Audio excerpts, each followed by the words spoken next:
Assalamualaikum, salam sejahtera. Terima kasih kerana bersama kami. Ini merupakan momen penting dalam negara bila mana hari ini, hari sangat bersejarah yang Perdana Menteri Tan Sri Muhyiddin Yassin dijadualkan menerima suntikan vaksin COVID-19 individu pertama di Malaysia.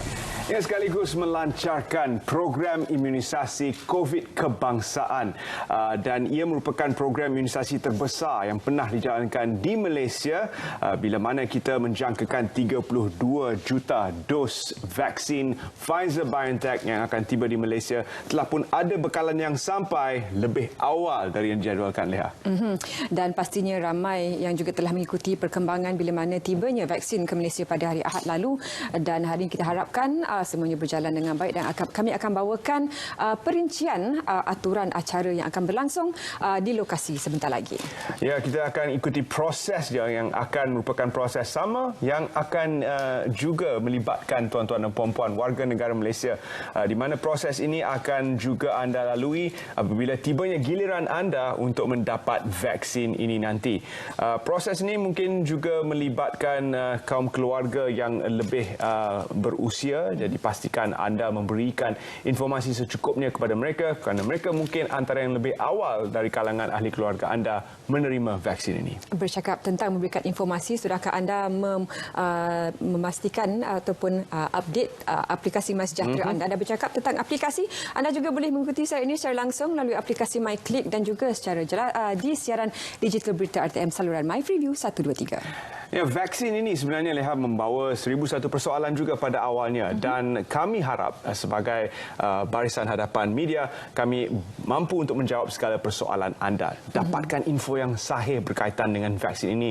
Jangan terpengaruh dengan berita-berita palsu di luar sana yang sering dipautkan ke dalam Twitter, perbualan di Facebook ataupun pautan-pautan WhatsApp yang disebarluaskan. Jadi pastikan anda mendapat info yang tepat dan kita akan melihat sekitar apa yang sedang berlangsung ketika ini di pusat yang akan menjadi medan untuk pelancaran program imunisasi COVID-19 kebangsaan melibatkan Yang Amat Berhormat Perdana Menteri dan juga yang berbahagia Ketua Pengarah Kesihatan. Sekiranya wartawan di lokasi telah pun bersedia, kita saksikan sedikit visual yang dibawakan dari lokasi dan juga banyak info yang penting untuk kami kongsikan bersama anda, termasuklah beberapa kemaskini aplikasi yang akan dikongsikan dan juga barangkali dapat menjawab segala persoalan yang masih lagi berlegar di kalangan warga masyarakat tentang keselamatan dan apakah antara susun atur pengambilan vaksin ini nanti.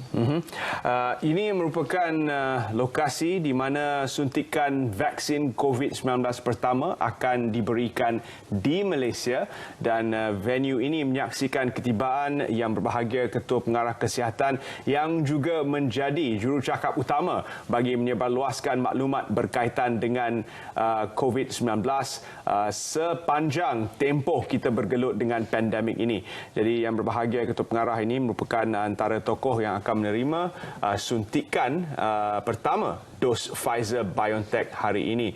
Ini antara proses yang akan anda lalui juga, iaitu proses pendaftaran untuk menyemak sama ada anda telah pun dijadualkan bagi menerima vaksin pada hari, tarikh, masa yang ditetapkan dan setibanya nanti anda akan diberi taklimat berkaitan dengan apa yang boleh anda jangkakan daripada suntikan ini.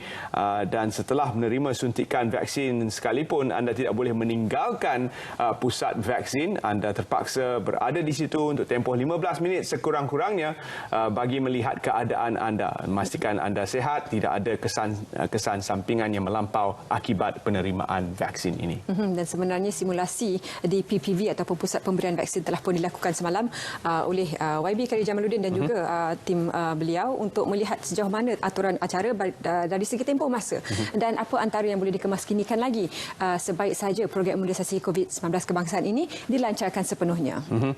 Paling penting juga, Lihat, perlu diingatkan bahawa setelah anda menerima dos pertama ini, jangan lupa bahawa kita masih sedang dalam tempoh PKP, masih dalam pengamalan norma baru. Jadi sila terus menggunakan pelitup muka, pastikan anda mencuci tangan dengan sabun jarakkan diri anda daripada rakan-rakan.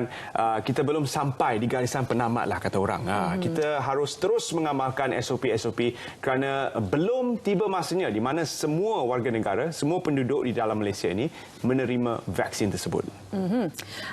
Dan juga sambil kita bawakan visual sisipan untuk anda di antara waktu-waktu ketibaan div-div kehormat yang akan juga berada untuk hari bersejarah ini. Juga kita ingin tanyakan kepada para penonton, kita boleh hantarkan pandangan soalan anda boleh hantarkan ke laman Facebook kami untuk barangkali kita kongsikan dengan tamu yang akan kami sama-sama berbicara nanti secara maya tentang bagaimana dari segi pelaksanaan dan apa juga keraguan yang timbul di kalangan masyarakat, sebab kita lihat masih lagi ramai yang saya setuju tetapi saya akan biarkan orang lain ambil dulu. Jadi ini yang kita harap dapat diatasi dan dapat dijelaskan dengan sebaik mungkin.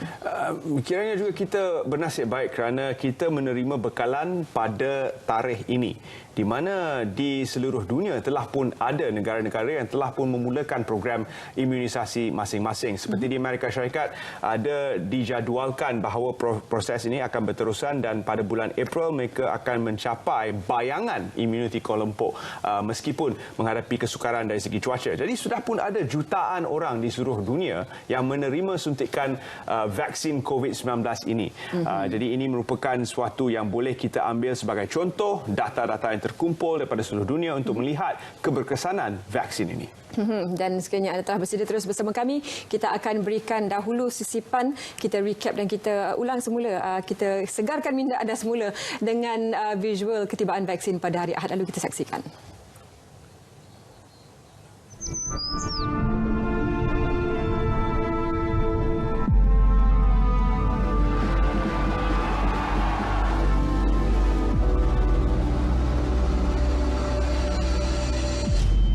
Therefore made the assessment that COVID-19 can be characterized as a pandemic.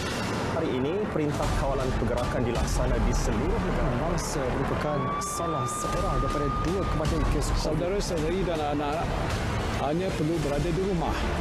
Just stay at home.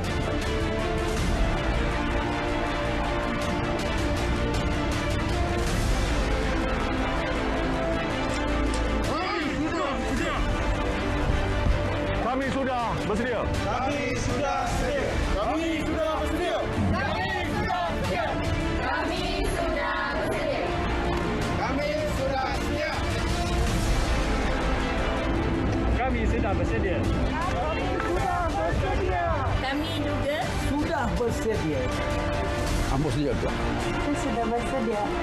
Saya sudah bersedia. Saya sudah bersedia. Saya pun sudah bersedia. Kami sudah bersedia. Dan kami semua juga sudah bersedia. Untuk menerima vaksin COVID-19.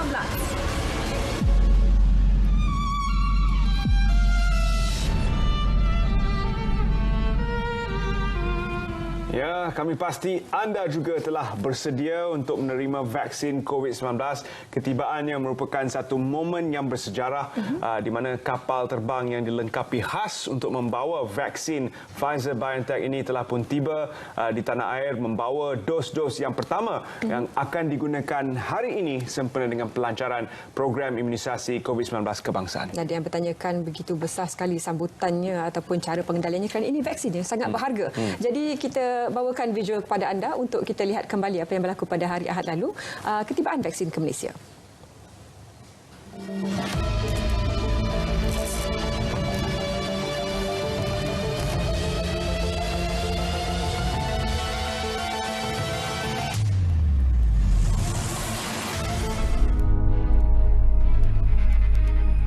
Bekalan vaksin COVID-19 keluaran Pfizer-BioNTech untuk kegunaan negara-negara Asia Pasifik termasuk Malaysia diterbangkan dari Belgium ke Singapura. Proses penghantarannya dikendalikan Pfizer-BioNTech dan syarikat Kurier Antarabangsa DHL. Pesawat Malaysia Airlines MH604 berlepas ke Singapura pukul 6 pagi untuk mendapatkan bekalan vaksin yang ditempah Kerajaan Malaysia. Ia kembali semula ke tanah air sekitar 9 pagi dan tiba di Terminal Mas Kargo KLIA pukul 10.07 pagi. Saya rasa usaha yang dilakukan oleh kaki tangan kami dan juga pihak-pihak kerajaan yang memastikan semua urusan untuk membawa vaksin pertama ini berjalan lancar, dan di sepanjang perjalanan tadi daripada Kuala Lumpur ke Singapura, saya boleh merumuskan semuanya adalah seperti yang dirancangkan. Kumpulan pertama bekalan vaksin yang diterima negara hari ini berjumlah 312,390 dos. Ia hadir dalam bekas sejuk beku yang dipenuhi ais kering selari ketetapan penyimpanan vaksin pada suhu ultra sejuk iaitu negatif 75 darjah Celsius. Ia bertujuan menjamin kualiti dan keselamatan vaksin selain mengekalkan tahap keberkesanannya pada kadar 95%. Kotak vaksin akan terlebih dahulu disimpan di dalam peranti muatan unit ULD sebelum dibawa turun dari pesawat. Ia kemudiannya akan dipindahkan ke dalam lori pengangkut untuk dibawa ke lokasi penyimpanan yang telah pun ditetapkan. Pasukan keselamatan berada di lokasi strategik sekitar terminal sebagai persediaan menghadapi ancaman keselamatan fizikal oleh penjenayah. Kehadiran ke lokasi termasuk bagi petugas media adalah terhad dan tertakluk kepada senarai nama yang dikeluarkan Jawatankuasa Khas Jaminan Akses Bekalan Vaksin COVID-19. Ia selari prosedur operasi standard SOP pencegahan penularan COVID-19 yang ditetapkan Majlis Keselamatan Negara MKN. Detik bersejarah ketibaan vaksin COVID-19 ini disaksikan Menteri Kesihatan Datuk Seri Dr. Adham Baba, Menteri Penyelaras Program Imunisasi COVID-19 Kebangsaan yang juga Menteri Sains, Teknologi dan Inovasi Khairi Jamaluddin Abu Bakar dan Menteri Pengangkutan Datuk Seri Dr. Wee Ka Siong. Turut serta Ketua Pengarah Kesihatan Tan Sri Dr. Nur Hisham Abdullah. Dengan ketibaan vaksin batch pertama ini bermakna kerajaan sudah boleh memulakan program imunisasi COVID-19 di seluruh negara. Kita mengucapkan syukur Alhamdulillah dengan sokongan semua pihak dapat kita seterusnya melaksanakan plan vaksinasi kebangsaan COVID-19. Infrastruktur penyimpanan dan pengagihan bekalan vaksin sudah disediakan Kementerian Kesihatan bagi memastikan program imunisasi COVID-19 kebangsaan berjalan lancar. Februari 2021, tarikh penting dalam lipatan sejarah negara. Ia akan kekal dalam ingatan seluruh rakyat Malaysia. Vaksin COVID-19 yang dinanti berbulan lamanya akhirnya tiba. Ia memberi sinar harapan baharu dalam perjuangan melawan virus maut COVID-19. Namun perlu diingat, kejayaan bebas daripada pandemik bukan terletak pada vaksin semata-mata. Ia bukan pasport imuniti atau tiket untuk menjalani kehidupan seperti biasa. Masyarakat tiada pilihan selain perlu kekal dengan prosedur operasi standard SOP pencegahan penularan COVID-19 dan membiasakan diri dengan kehidupan normal baharu. Lindungi diri, lindungi semua. Andy Reza Rohadian, Berita RTM.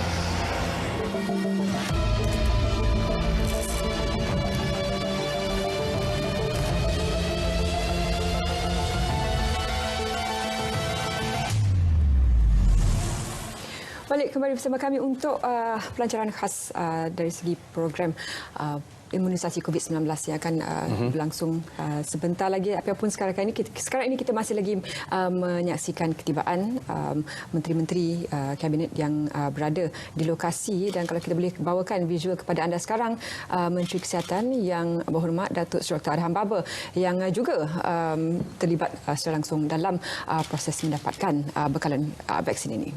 Baik, apa yang kita telah dengar tadi daripada rakan setugas Andy sangat penting. Ini bukan pasport immunity. Kita tidak boleh kembali untuk menjalankan hidup seperti sedia kala.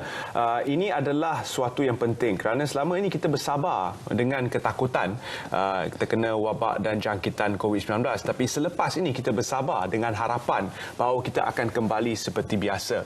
Ini adalah kerana apabila tamatnya program ini, apabila kita telah sampai ke tahap immunity berkelompok itu nanti, bahawa asalnya kita boleh kembali hidup seperti biasa kerana 80% daripada masyarakat telah pun mendapat immunity.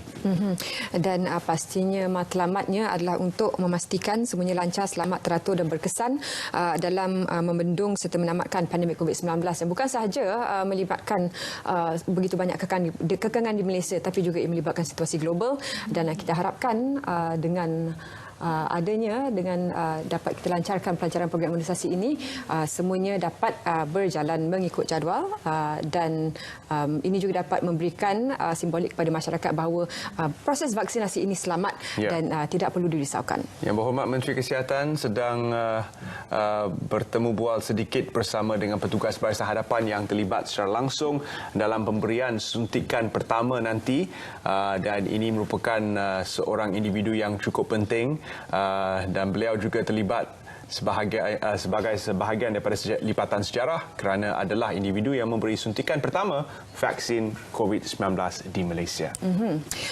Dan juga kami cuba mendapatkan pandangan Yang Berhormat Menteri Sains dan Teknologi sendiri, iaitu Yang Berhormat Kari Jamaluddin yang juga begitu giat dalam proses pemulihan vaksin ini. Tapi apapun, satu juga info penting untuk kami kongsikan bersama anda adalah bagaimana masyarakat juga boleh menjadi sebahagian daripada usaha ini dengan menjadi sebahagian daripada sukarelawan, iaitu Malaysian Youth Volunteer Vaccine Mobilisation ataupun MyVac, yang bila mana anda juga boleh mendaftar sebagai sukarelawan barangkali untuk mempercepatkan proses mekanisme pemberian vaksin ini. Ya, dan ia penting untuk kita libat uruskan semua pihak yang berkepentingan dan juga masyarakat secara amnya. Kita akan berlintas langsung sekarang bersama dengan rakan setugas Ismail yang telah pun berada di lokasi sempena dengan pelancaran bersejarah ini. Kita bersama dengan Ismail. Silakan.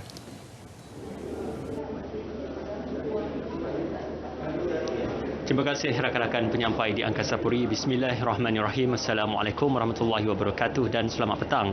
Terima kasih seluruh rakyat Malaysia yang setia menonton kami di saluran berita RTM dan juga di TV1 untuk kita menyaksikan siaran secara langsung program imunisasi COVID-19 peringkat kebangsaan yang insya-Allah akan disempurnakan oleh Yang Amat Berhormat Tan Sri Muhyiddin Yassin, Perdana Menteri Malaysia. Bersiaran secara langsung dari Pusat Kesihatan Daerah Putrajaya di Presiden 11 pada hari ini. Ini merupakan salah satu daripada momen penting dan juga momen bersejarah buat negara kerana kita akan menyaksikan bagaimana Yang Amat Berhormat Tan Sri Muhyiddin Yassin, Perdana Menteri Malaysia, akan disuntik dengan vaksin Comirnaty Pfizer-BioNTech yang telah pun dibawa dari luar negara pada 21 Februari yang lalu ataupun pada Ahad yang lalu untuk diserahkan kepada petugas-petugas Barisan Hadapan dan juga untuk kumpulan pertama vaksin COVID-19. Menantikan ketibaan Yang Amat Berhormat Tan Sri Muhyiddin Yassin ialah Yang Berhormat Datuk Seri Dr. Adham Baba, Menteri Kesihatan, juga yang berusaha Datuk Dr. Muhammad Syafiq Abdullah yang juga merupakan Ketua Setiausaha Kementerian Kesihatan Malaysia, dan juga yang berbahagia Tan Sri Dr. Nur Hisham Abdullah, juga Ketua Pengarah Kesihatan Malaysia, untuk menantikan ketibaan Yang Amat Berhormat Tan Sri Muhyiddin Yassin seketika nanti. Dan apa yang dapat kami gambarkan, petugas-petugas media telah pun memberikan tumpuan kepada apa yang berlaku seketika tadi di Pusat Kesihatan Daerah di Presiden 11 Putrajaya pada hari ini, apabila vaksin ataupun kotak yang membawa vaksin COVID-19 iaitu Comirnaty ataupun Pfizer-BioNTech yang dibawa menggunakan kenderaan Pejabat Kesihatan Wilayah Persekutuan Kuala Lumpur dan juga Putrajaya, petugas kesihatan yang membawa kotak rangkaian vaksin tersebut dan akan diserahkan kepada petugas-petugas Barisan Hadapan yang akan menerima suntikan untuk kumpulan pertama vaksin COVID-19 hari ini di Presiden 11 ataupun di Pusat Kesihatan Daerah di Putrajaya.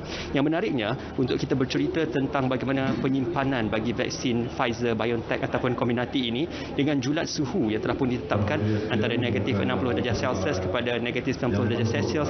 Ini merupakan perkara penting dalam proses penghantaran dan juga penyimpanan bagi vaksin COVID-19.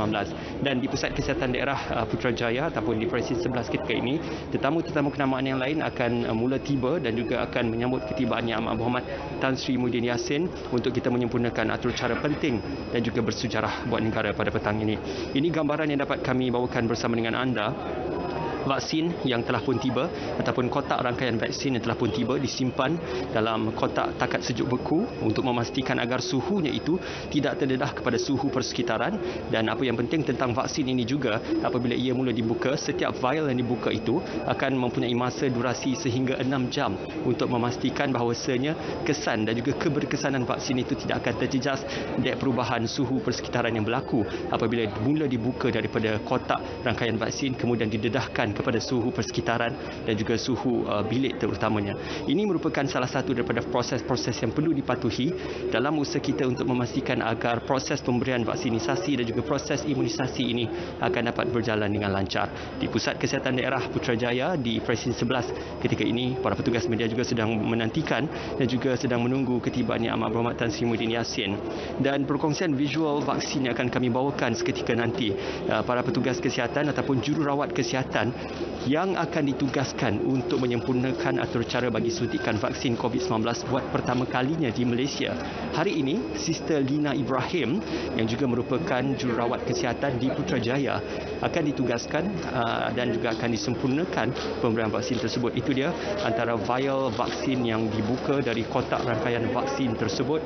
Setiap satu vial itu difahamkan boleh menyimpan sehingga 6 dos suntikan vaksin, dan ini merupakan salah satu daripada perkara yang cukup menarik untuk kita gambarkan, kerana apabila setiap vial vaksin itu dilarutkan dengan 0.9% sodium chloride, maka ia akan boleh menghasilkan sehingga 6 suntikan dos vaksin.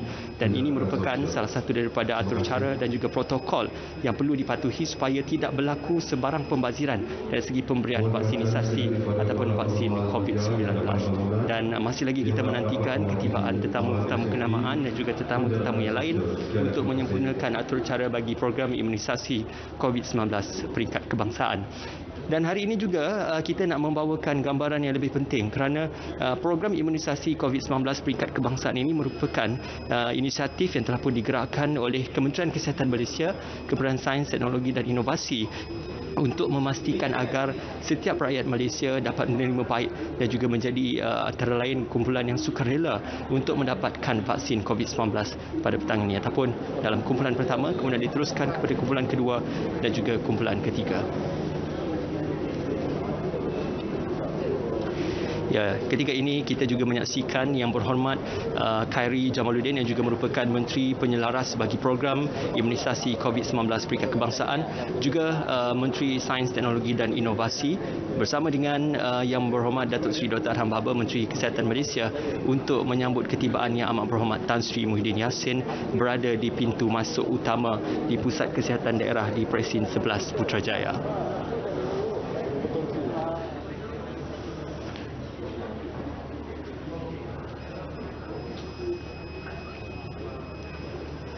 Ya, satu gambaran yang lebih baik juga untuk kita sama-sama bawakan bersama dengan anda, kerana dalam program imunisasi COVID-19 peringkat kebangsaan ini ada 3 kategori utama yang telah pun diperjelaskan ataupun yang telah pun ditetapkan oleh pihak MOSTI dan juga Kementerian Kesihatan Malaysia. Untuk kumpulan fasa pertama ini melibatkan lebih kurang 500,000 penerima terdiri daripada petugas-petugas barisan hadapan, dan akan diberikan lebih kurang 1 juta dos suntikan vaksin, yang mana jenis vaksin yang telah pun ditetapkan adalah jenis Comirnaty ataupun Pfizer-BioNTech yang akan diberikan kepada 500,000 petugas kesihatan ataupun petugas-petugas barisan hadapan yang bertugas untuk memerangi pandemik COVID-19. Kemudian diteruskan pula dengan lebih kurang 9 juta dos vaksin yang akan dibawa masuk dan juga akan diserahkan kepada kumpulan kedua, iaitu yang terdiri daripada warga emas ataupun kumpulan yang berisiko terdedah kepada pandemik COVID-19. Dan kemudian untuk kumpulan ketiga itu barulah akan diteruskan kepada mereka yang berusia 18 tahun ke atas ataupun golongan muda yang tidak mempunyai masalah-masalah kesihatan kronik, supaya kita dapat mencapai ke tahap herd immunity ataupun imuniti kelompok dalam memastikan agar perkara ini akan dapat dicapai. Maka program imunisasi COVID-19 peringkat kebangsaan pada petang ini, atur caranya nanti akan kami bawakan dari semasa ke semasa untuk kita melihat satu momen yang penting untuk suntikan vaksin kepada Yang Amat Berhormat Tan Sri Muhyiddin Yassin seketika nanti. Baik, untuk kita ini kita akan bersama dengan sahabat-sahabat penyampai di studio untuk kita membawakan perbincangan dan juga perkembangan lebih lanjut. Cuma yang lebih pentingnya adalah apabila kita bercerita tentang program imunisasi COVID-19 peringkat kebangsaan, Jatuan Kuasa Musakarah Kebangsaan bagi Hal Ehwal Agama Islam telah pun menetapkan bahawasanya vaksin COVID-19 ini adalah diharuskan ataupun hukumnya adalah harus untuk memastikan seluruh rakyat Malaysia akan dapat mencapai imuniti kelompok, dan juga untuk memastikan agar perkara ini akan dapat ditetapkan dan juga diperjelaskan dalam segi hukum agamanya supaya tidak ada kekeliruan dan juga keraguan dari segi perkara-perkara yang tidak molek ataupun tidak baik untuk diperbincangkan di peringkat masyarakat. Kita akan kembali kepada rakan penyampai di Angkasa Puri. Sebentar nanti kita akan membawakan perkembangan penting untuk program imunisasi COVID-19 peringkat kebangsaan. Silakan. Terima kasih Ismail, dan banyak lagi pengisian akan dibawakan oleh Ismail dari masa ke masa seperti yang Ismail wartakan sebentar tadi. Imuniti kelompok, kita sering dengar imuniti kelompok, tapi apakah imuniti kelompok ini? Ia adalah imuniti yang akan diperolehi apabila 80% daripada penduduk kawasan, penduduk kawasan, bukan sahaja warga negara, penduduk kawasan lebih luas daripada itu. Ini termasuklah warga asing yang ada di Malaysia. 80% daripada penduduk kawasan ini mempunyai imuniti, barulah kita sampai ke tahap imuniti kelompok yang kita inginkan. Dan ada 5 cara untuk anda mendaftar bagaimana mendapatkan. Tapi kita terus ke lokasi terlebih dahulu untuk saksikan ketibaan Yang Amat Perdana Menteri Tan Sri Muhyiddin Yassin yang dijadualkan menjadi individu pertama mendapat suntikan vaksin COVID-19.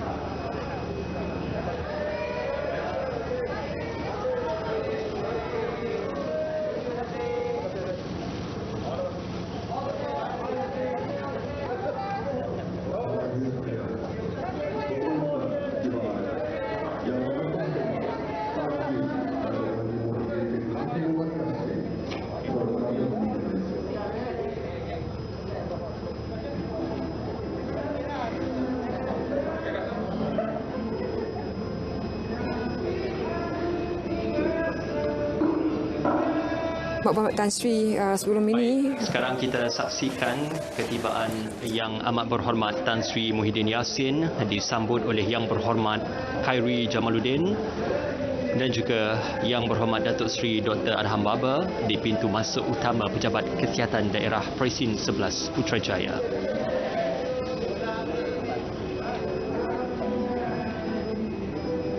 Dalam mematuhi prosedur yang ditetapkan, Yang Amat Berhormat Tan Sri Muhyiddin Yassin akan pada awalnya melalui sesi triage ataupun di fasa triage. Apabila seketika tadi Yang Amat Berhormat Tan Sri Muhyiddin Yassin telah pun melaksanakan imbasan My Sejahtera dan proses pengecaman suhu dilakukan. Ini merupakan proses yang penting untuk memastikan penerima vaksin tidak melebihi suhu maksimum yang ditetapkan ataupun yang paling penting supaya tidak bergejala untuk meneruskan dengan vaksinisasi COVID-19.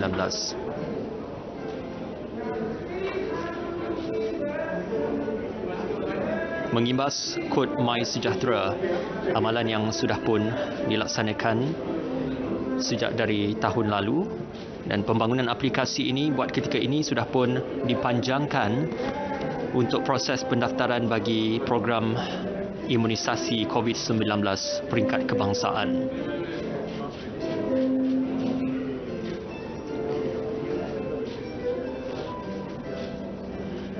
Pendaftaran aplikasi My Sejahtera ini amat mudah untuk dilakukan menggunakan telefon bimbit untuk dimuat turun dan juga digunakan di tempat-tempat awam ataupun di premis awam supaya memudahkan sebarang pengesanan kontak rapat sekiranya berlaku kes-kes yang dilaporkan di kawasan yang dilawati. Seterusnya,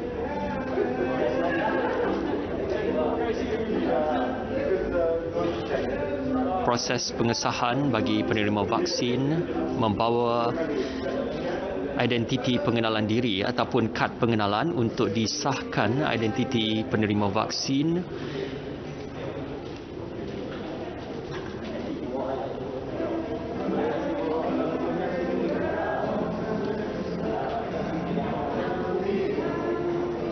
Dan seterusnya, Yang Amat Berhormat Tan Sri Muhyiddin Yassin bersama Yang Berhormat Khairi Jamaluddin dan Yang Berhormat Datuk Seri Dr. Adham Baba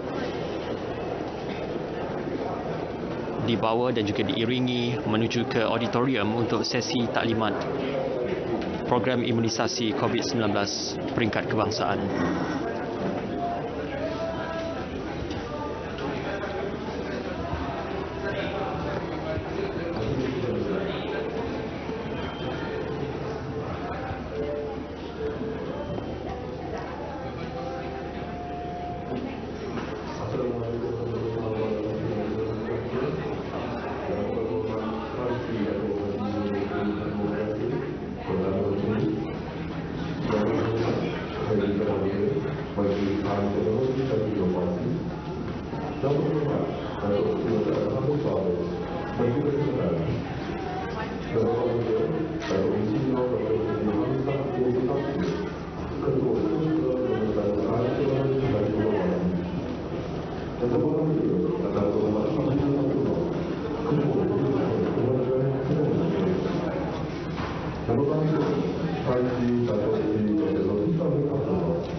Semoga majlis ini berjalan dengan lancar, selamat dan berjaya, mendapat restu dan perlindungan di bawah lembayung ilmu, serta berkatilah ia dari awal hingga akhirnya. Ya fa'alu lima yurid. Kami juga memohon ke hadratmu, semoga pelaksanaan imunisasi COVID-19 yang dilancarkan akan dapat memberi manfaat dan menjauhkan rakyat dari mendapat jangkitan wabak yang berbahaya ini. Kami juga mengharapkan limpahan rahmat-Mu. Semoga pelaksanaan imunisasi akan menjadi asbab terhentinya penularan wabak COVID-19 dalam negara Malaysia yang tercinta ini. Allahumma dfa'anna bala wal ghala wal waba wa ta'un wal fahsya wal munkar wal baghy wa su'al mukhtalif wa syada'id wal mihan ma zahara minha wa ma batan. Innaka ala kulli syai'in qadir wa bil ijabati jadir. Allahumma inna na'udzubika minas samam wal batam والجبن والجزم والبرص وسيء الأسقام. ربنا عليك توكلنا وإليك أنبنا وإليك المصير. ربنا آتنا في الدنيا حسنة وفي الآخرة حسنة وقنا عذاب النار. وصلى الله على سيدنا محمد وعلى آله وصحبه وسلم والحمد لله رب العالمين.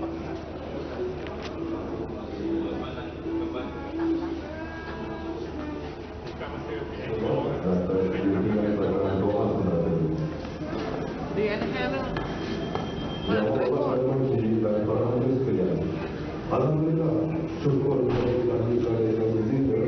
dapat kita melaksanakan majlis pelaksanaan program imunisasi COVID-19 kebangsaan yang pastinya tarikh ini akan termaktub dalam catatan sejarah negara kita. Program ini dimulai dengan aktivitas sulung yang diterima oleh Datuk Tan Sri Dato' Haji Muhyiddin bin Haji Muhammad Yasin Perdana Menteri Malaysia bersama dengan Tan Sri Dato' Sri Dr. Nur Hisam bin Abdullah, Ketua Badan Kesihatan, dan juga 4 orang petugas kesihatan sebangsa Malaysia.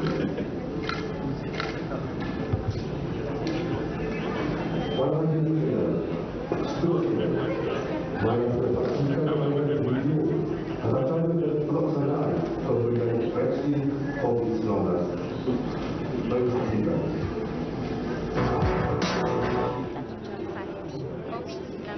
Vaksin COVID-19. Vaksin merupakan lakukan saringan di kaunter triage. Anda dikehendaki melakukan pendaftaran masuk menggunakan MySejahtera dan melakukan pemeriksaan suhu badan. Kedua, lakukan pendaftaran vaksin dengan mengimbas QR kod pendaftaran vaksin. Pengesahan penerima vaksin akan dilakukan melalui kad pengenalan. Ketiga, sesi taklimat. Menghadiri sesi taklimat.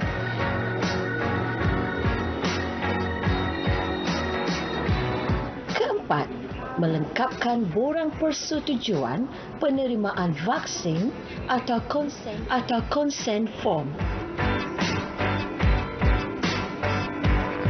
Anda dikehendaki menandatangani borang persetujuan suntikan vaksin. Kelima, bilik vaksinasi. Menerima suntikan di bilik vaksinasi.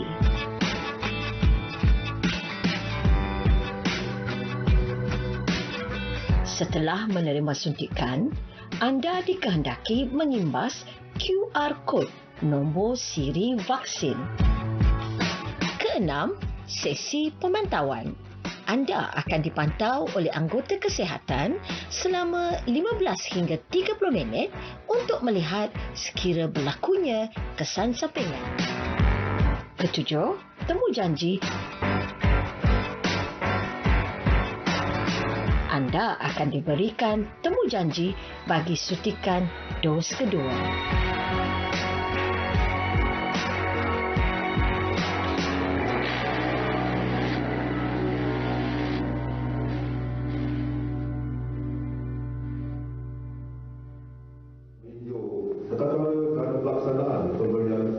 Vaksin COVID-19. Yang berhormat Perdana Menteri dan para hadirin sekalian, bagi meneruskan majlis pada hari ini, dipersilakan Yang Amat Berhormat Perdana Menteri diiringi oleh Yang Berhormat Menteri Sains Teknologi dan Inovasi, Yang Berhormat Menteri Kesihatan dan Ketua Pemerintah Kesihatan untuk menuju ke stesen konsen di luar negara untuk Malaysia. Cuma kena persaingan ni ya.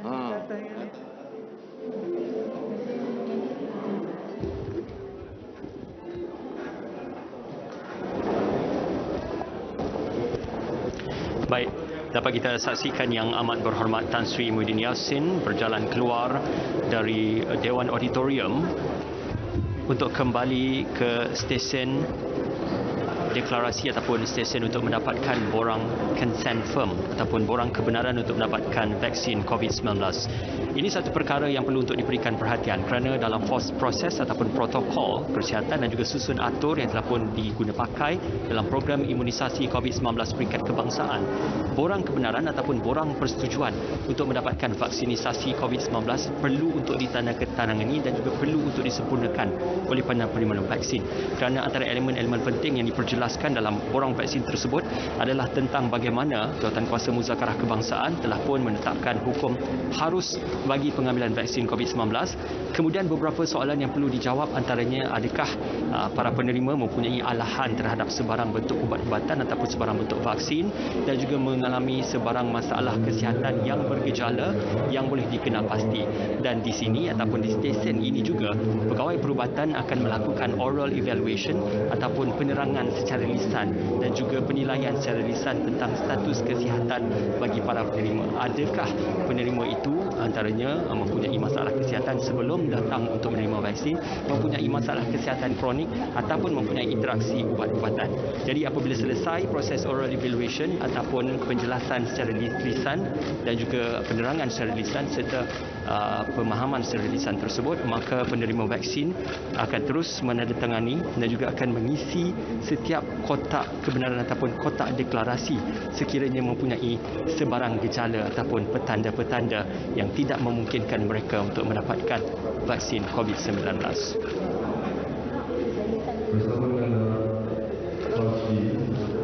Usai Yang Amat Berhormat Tan Sri Muhyiddin Yassin menandatangani consent form ataupun borang persetujuan bagi vaksin COVID-19, maka borang persetujuan ini akan diguna pakai sebagai dokumen pembuktian bertulis bagi memastikan kerelaan penerima vaksin tersebut dalam mendapatkan vaksin COVID-19 diterjemahkan melalui dokumen yang telah ditandatangani.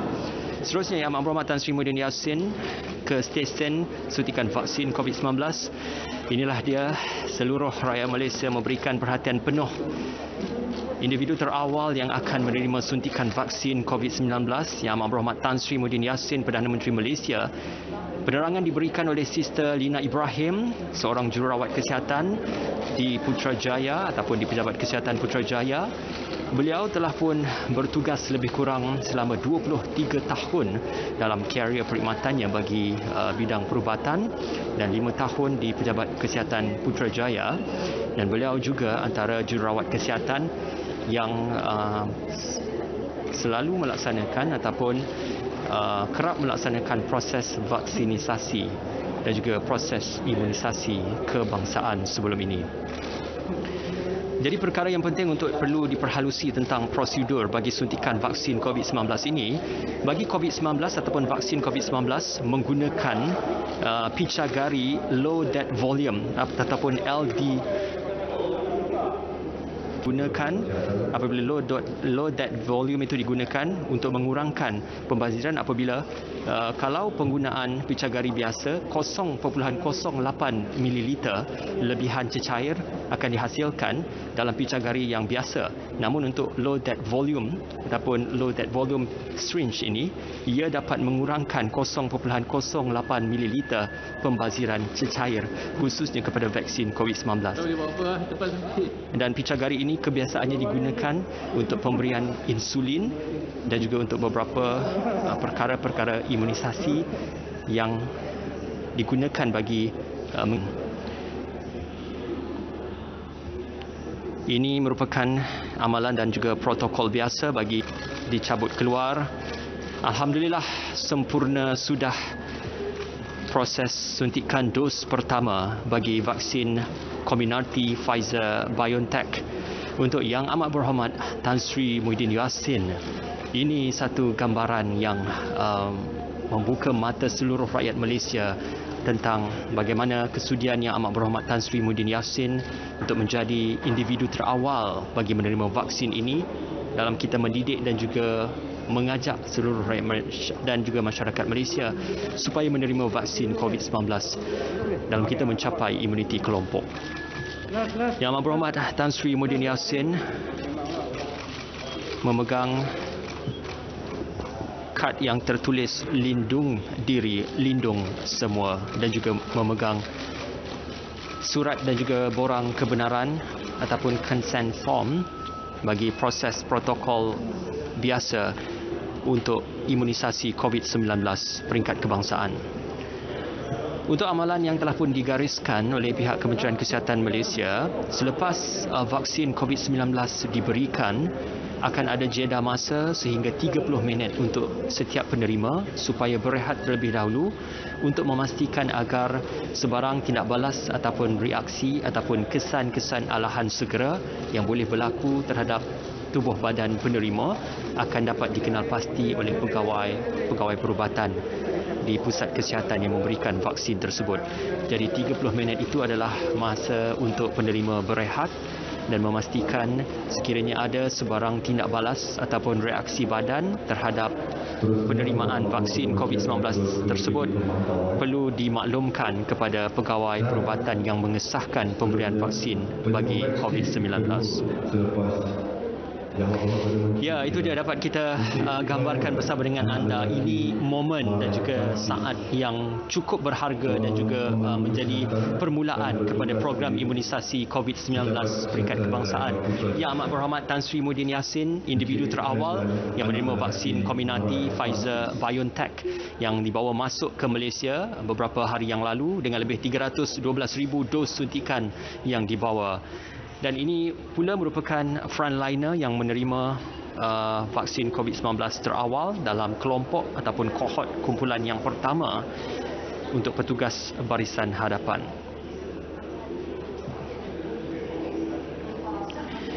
Dan antara petugas barisan hadapan yang bertuah untuk menjadi individu pertama, mereka ini seringkali mengendali dan juga menyempurnakan bidang tugas untuk kita memerangi pandemik COVID-19. Yang sedang menantikan untuk penerimaannya ini adalah Encik Clement, anak lelaki Marai Francis, salah seorang petugas kesihatan, dan masih lagi Sister Lina Ibrahim, jururawat kesihatan yang bertugas di Pejabat Kesihatan Daerah Putrajaya, akan menyempurnakan proses vaksinisasi ataupun imunisasi COVID-19 kepada Encik Clement, anak lelaki Marai Francis. Saudara, yang menariknya tentang sifat vaksin COVID-19 ini, apabila ia dibuka daripada kotak rangkaian vaksin tersebut ataupun kotak yang mengandungi ais kering sehingga boleh mencapai julat suhu negatif 60 darjah Celsius sehingga negatif 90 darjah Celsius. Apabila dibuka, ruang dan juga jeda masa yang boleh diberikan untuk tempoh terdedah kepada suhu ataupun tempoh di suhu bilik adalah lebih kurang 5 ke 6 jam. Jadi ini merupakan fasa-fasa yang kritikal untuk memastikan setiap vial ataupun setiap suntikan vaksin itu tidak dibazirkan. Dan berbahagia Tan Sri Dato' Sri Dr. Nur Hisham bin Abdullah untuk menjadi orang yang... Seterusnya, kita menantikan giliran yang berbahagia Tan Sri Dr. Nur Hisham Abdullah, Ketua Pengarah Kesihatan Malaysia, untuk menerima suntikan vaksin COVID-19. Dan dalam kita menilai tentang suntikan vaksin COVID-19, sudah pastinya jenis yang digunakan adalah Comirnaty buat ketika ini untuk petugas barisan hadapan dan menggunakan jenama Pfizer BioNTech. Jadi dengan lebih kurang 500,000 penerima yang akan dikelompokkan dalam kumpulan pertama buat ketika ini, lebih 1 juta dos vaksin akan diberikan. Maka dalam tempoh selepas dos pertama itu diberikan, akan ada julat masa sehingga 14 hari sehingga 21 hari supaya sebarang kesan reaksi ataupun kesan alahan terhadap vaksin COVID-19 tersebut akan dapat diterjemahkan ataupun ditamsilkan dalam tubuh badan penerima. Dan selepas itu dos kedua untuk menyempurnakan program imunisasi bagi setiap individu. Bukan sahaja jenis Pfizer BioNTech yang akan dibawa masuk ke Malaysia, tetapi selepas ini juga jenama seperti Sinovac dan juga AstraZeneca juga akan dibawa masuk untuk menyempurnakan kumpulan yang seterusnya, khususnya kepada kumpulan kedua dan juga kumpulan yang ketiga.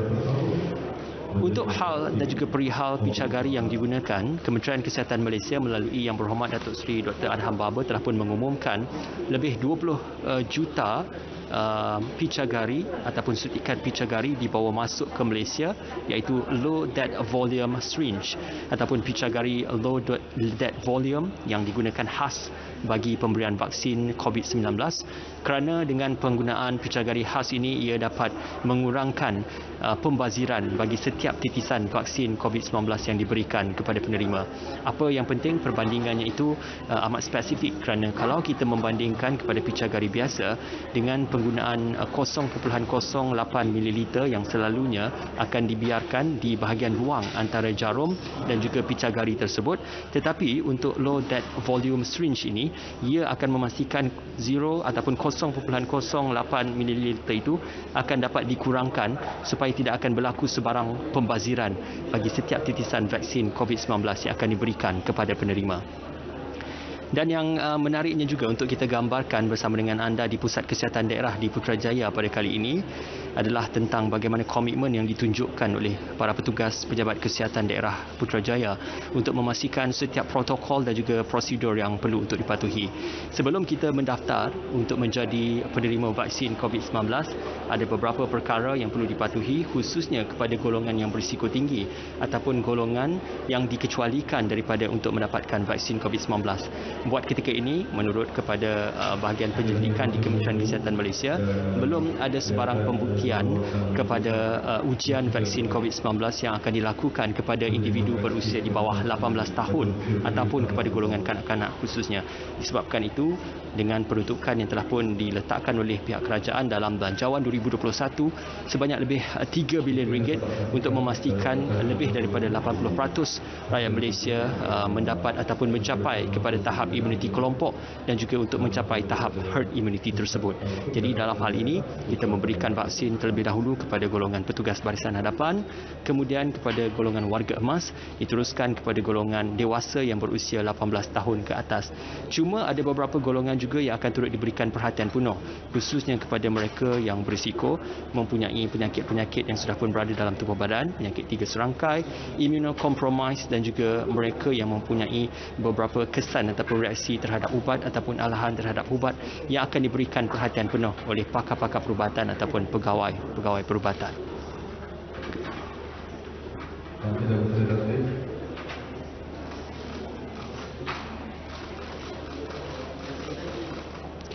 Ya, yang berbahagia Tan Sri Dr. Nur Hisham Abdullah, Ketua Pengarah Kesihatan Malaysia, disuntik dengan vaksin COVID-19. Juga antara individu terawal yang menerima vaksin kombinasi Pfizer-BioNTech.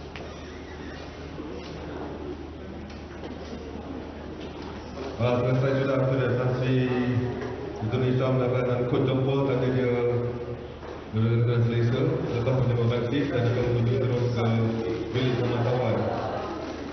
Tan Sri. Selepas disuntik dengan vaksin tersebut, masa untuk berehat diberikan selama 30 minit untuk memerhati sebarang bentuk perubahan, kesan reaksi ataupun terdapat sebarang reaksi segera hasil daripada pemberian vaksin COVID-19. Sekiranya tiada, maka boleh terus kembali ataupun pulang ke rumah masing-masing bagi para penerima untuk kumpulan kedua dan ketiga nanti, supaya dapat memastikan agar perkara itu dan juga protokolnya dapat dipatuhi, dan ini merupakan salah satu daripada pemerhatian yang dilakukan oleh pihak Kementerian Kesihatan Malaysia. Kita akan kembali selepas ini untuk membawakan perkembangan dari semasa ke semasa tentang apa yang berlaku di Pusat Kesihatan Daerah di Putrajaya. Cuma yang menarik boleh saya kongsikan bersama dengan anda, mengapa Pusat Kesihatan Daerah di Putrajaya ini dipilih. Bukan sahaja ia terletak berhampiran dengan pusat pentadbiran kerajaan, khususnya di Kementerian Kesihatan Malaysia, tetapi dengan dinaungi dengan oleh ke klinik kesihatan di Presin 18, Presin 9, 11 dan juga 14. Pusat Kesihatan Daerah di Putrajaya juga bertanggungjawab dalam mengendalikan sebarang pelaporan kes bagi COVID-19 dan juga kes-kes penyakit berjangkit, dan juga inspektor kesihatan ataupun perubatan kesihatan awam akan memastikan supaya kes-kes yang dilaporkan itu akan dapat ditangani dengan segera dan kemudian akan dimobilisasikan kepada klinik kesihatan untuk memberikan rawatan ataupun untuk membawa pesakit-pesakit COVID-19 ke tempat-tempat kuarantin dan juga tempat-tempat rawatan, khususnya di hospital. Jadi pejabat kesihatan daerah berperanan penuh dalam memastikan agar proses mobilisasi dan juga proses pengurusan bagi pandemik COVID-19 ini akan dapat dilaksanakan dengan sempurna. Jadi buat ketika ini kita akan kembali kepada rakan penyampai di Angkasa Puri. Akan ada beberapa sedikit lagi perkongsian yang akan dibawakan dari semasa ke semasa langsung dari Pusat Kesihatan Daerah di Putrajaya. Silakan. Terima kasih Ismail. Satu perkongsian yang cukup menarik. Saya rasa kita telah pun mendapat lebih banyak maklumat berkaitan dengan proses yang akan dijalankan secara berterusan di seluruh negara, dan lindung diri, lindung semua.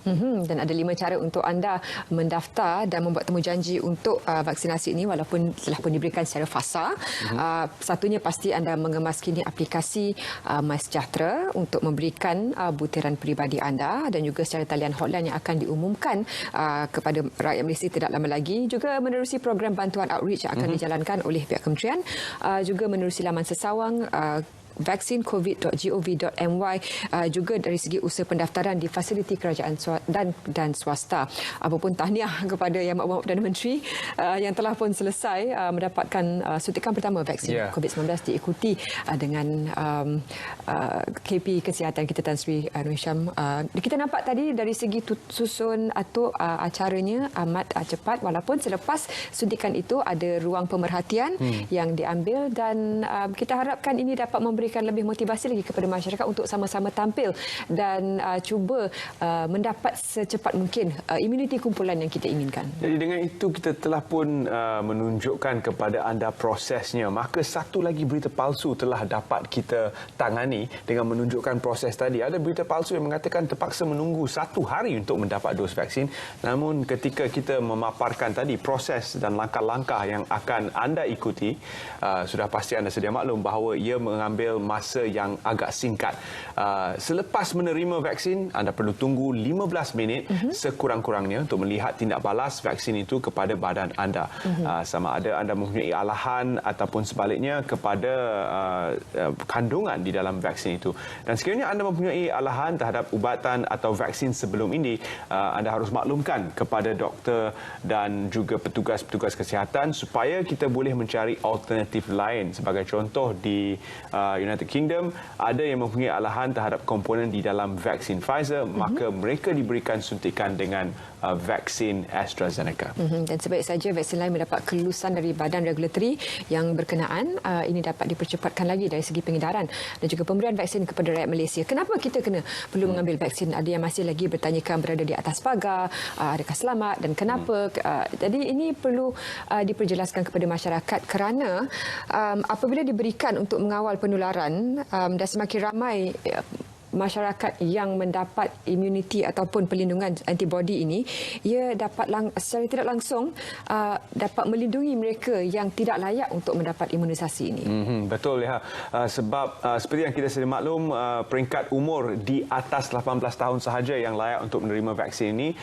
Untuk mereka di bawah kategori umur ini, mereka tidak akan menerima suntikan vaksin sama sekali kerana tidak ada kajian di atas peringkat umur di bawah umur 18 tahun. Maka dengan itu hanya kita yang berada dalam kategori umur 18 tahun ke atas yang akan layak untuk menerima vaksin.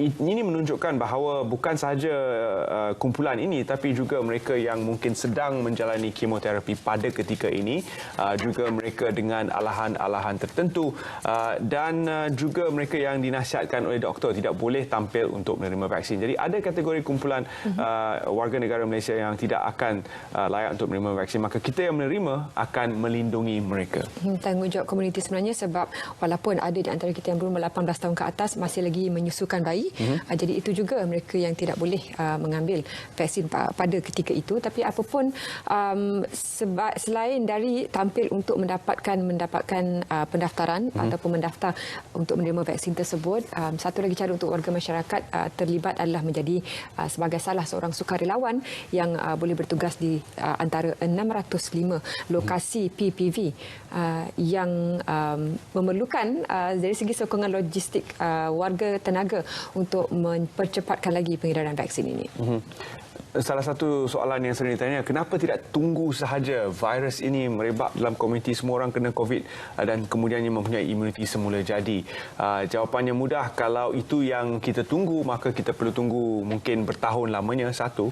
Dua, kita akan juga melihat lebih ramai yang terkorban akibat virus yang boleh membawa maut ini dan lebih ramai yang akan hidup dengan komplikasi selepas COVID. Maka untuk mengelakkan semua itu, vaksin adalah cara yang paling cepat dan paling selamat untuk membina imuniti kelompok. Vaksincovid.gov.my untuk anda ikuti lebih lanjut dan barangkali dapat memberikan jawapan ataupun penjelasan kepada apa antara kegusaran yang dihadapi oleh masyarakat dari segi jenis vaksin. Ada yang juga bertanyakan mengapa ada yang 50%, ada yang 75%, ada yang 95%. Taraf keselamatan yang diluluskan oleh WHO, Pertubuhan Kesihatan Sedunia, adalah 50% ke atas. Jadi hanya vaksin yang selamat dan menepati piawaian tersebut itu sahaja yang akan dibawa masuk untuk diberikan kepada warga masyarakat. Ya, terminologi yang digunakan adalah vaksin efficacy. Semua vaksin ataupun 7 calon vaksin yang sedia ada dalam pasaran pada ketika ini adalah vaksin yang mencegah kematian dan juga vaksin yang berkesan terhadap penyakit yang melibatkan pesakit itu dihantar ke hospital. Maka vaksin-vaksin yang sedia ada di pasaran boleh mengelakkan dua perkara ini, Leha. Apa yang mengurangkan efikasi ataupun keberkesanan vaksin itu adalah dari segi virus itu sendiri menular dalam tubuh badan kita dan menyebabkan demam biasa ataupun penyakit tidak serius dan juga asymptomatic atau tidak bersimptom. Jadi ini masih boleh berlaku. Tapi apa yang dielakkan sama sekali adalah kematian dan juga penyakit yang menyebabkan individu terlantar di hospital. Jadi dua perkara ini. Ya, dan seperti biasa di studio sering kita bawakan mereka yang sangat berpengalaman dalam bidang penyelidikan, mereka dari bidang bioteknologi, dan sebenarnya tetamu kita yang cuba kita hubungi sekarang melalui talian Skype secara maya, Dr. Anwar Jonet telah pun sebenarnya berada di studio beberapa minggu lalu bercerita tentang dari segi susun atur dan untuk kita ketahui apakah selepas ini, apakah hala tujuannya selepas ini dari segi logistik dan juga penyimpanan dan juga kita bersama dengan Dr. Anwar Jonet. Hello, Assalamualaikum Doktor. Waalaikumsalam. Baik Doktor, apa yang boleh Doktor kongsikan kepada warga penonton pagi tengah hari ini berhubung dengan selesai sudah proses vaksinasi yang dilalui oleh Perdana Menteri dan juga ikon lain tadi. Ya, so saya rasa semua perlu ambil satu semangat secara pasukan ya, di mana seperti yang selalu kita utarakan iaitu lindung diri, lindung semua. Maksud kat sini, sahutlah program ini dengan baik, di mana boleh melakukan registration kepada MySejahtera.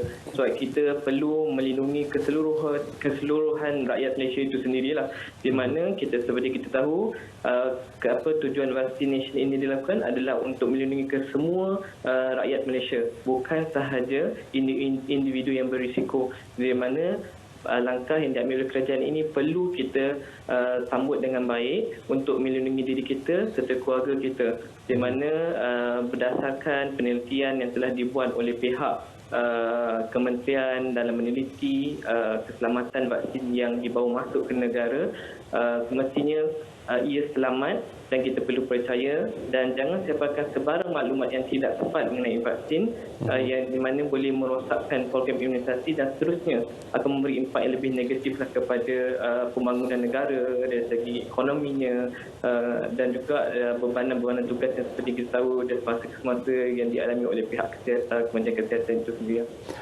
Doktor, kita menyentuh sedikit berkaitan keberkesanan vaksin ini. Apa yang boleh kita fahamkan tentang vaksin efikasi dan peratusan-peratusan yang berbeza melibatkan calon-calon vaksin yang kita terima di Malaysia? Seperti yang kita tahulah, vaksin ini dibangunkan dengan pelbagai teknologi. Ada mRNA-nya lah, ada inactivated-nya.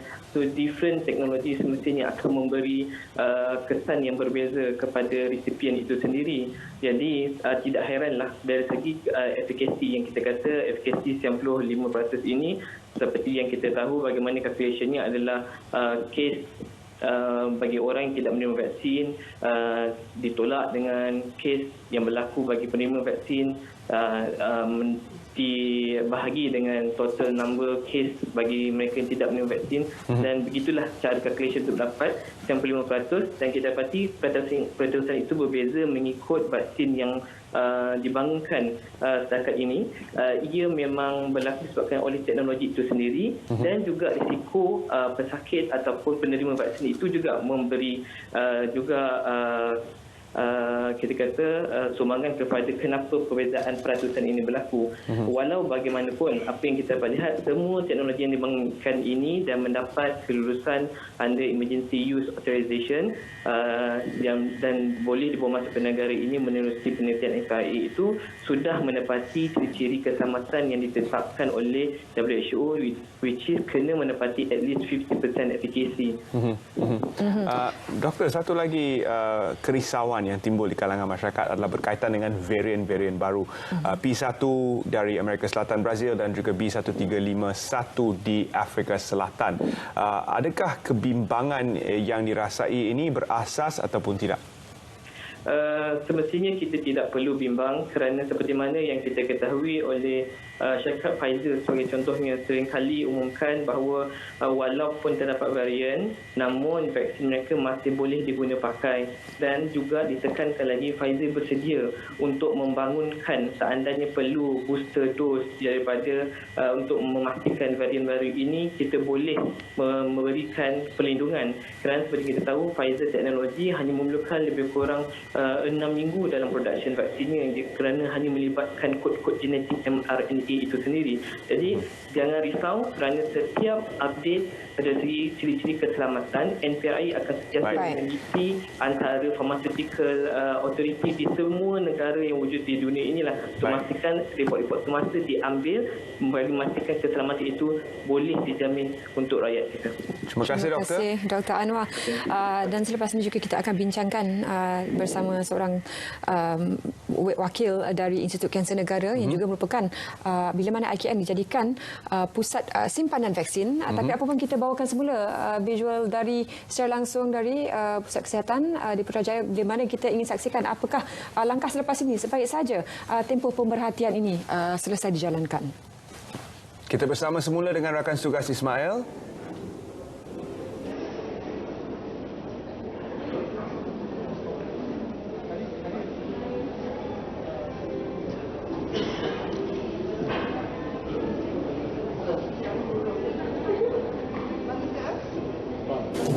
Dan kalau kita ulas kembali apa yang telah pun berlaku di lokasi yang Amat Berhormat Perdana Menteri bersama dengan Barisan Hadapan, beberapa calon dari Barisan Hadapan telah pun menerima suntikan vaksin dos pertama Pfizer-BioNTech, dan ketika ini waktu yang diberikan, tempoh waktu yang diberikan adalah 15 minit untuk memantau keadaan mereka yang telah menerima dos pertama tadi. Ini bertujuan untuk melihat sama ada ataupun tidak ada tindak balas terhadap vaksin tersebut dari segi alahan peribadi, di mana tubuh badan setiap manusia itu adalah berbeza. Jadi mungkin ada tindak balas terhadap vaksin ini, dan ia akan dapat diperhatikan dalam tempoh 15 minit yang pertama setelah menerima suntikan dos yang pertama ini. Dan sebenarnya juga telah pun diumumkan beberapa hari lepas untuk memberikan lebih lagi keyakinan kepada warga masyarakat untuk mendapatkan suntikan vaksin ini, bila mana skim perlindungan akan diberikan kepada mereka yang mendapat kesan negatif ataupun kesan sampingan yang agak ekstrim selepas mendapat suntikan pertama ini. Jadi ini juga akan memberikan perlindungan sekiranya mereka perlu mendapatkan rawatan susulan di klinik-klinik, dan juga sekiranya mereka tidak dapat bertugas dalam tempoh tertentu. Jadi skim perlindungan ini akan dikemaskinikan untuk memberikan jaminan kepada rakyat bila mana proses vaksinasi ini selamat, dan ini juga diharapkan dapat mempercepatkan lagi sasaran imuniti kelompok yang diinginkan.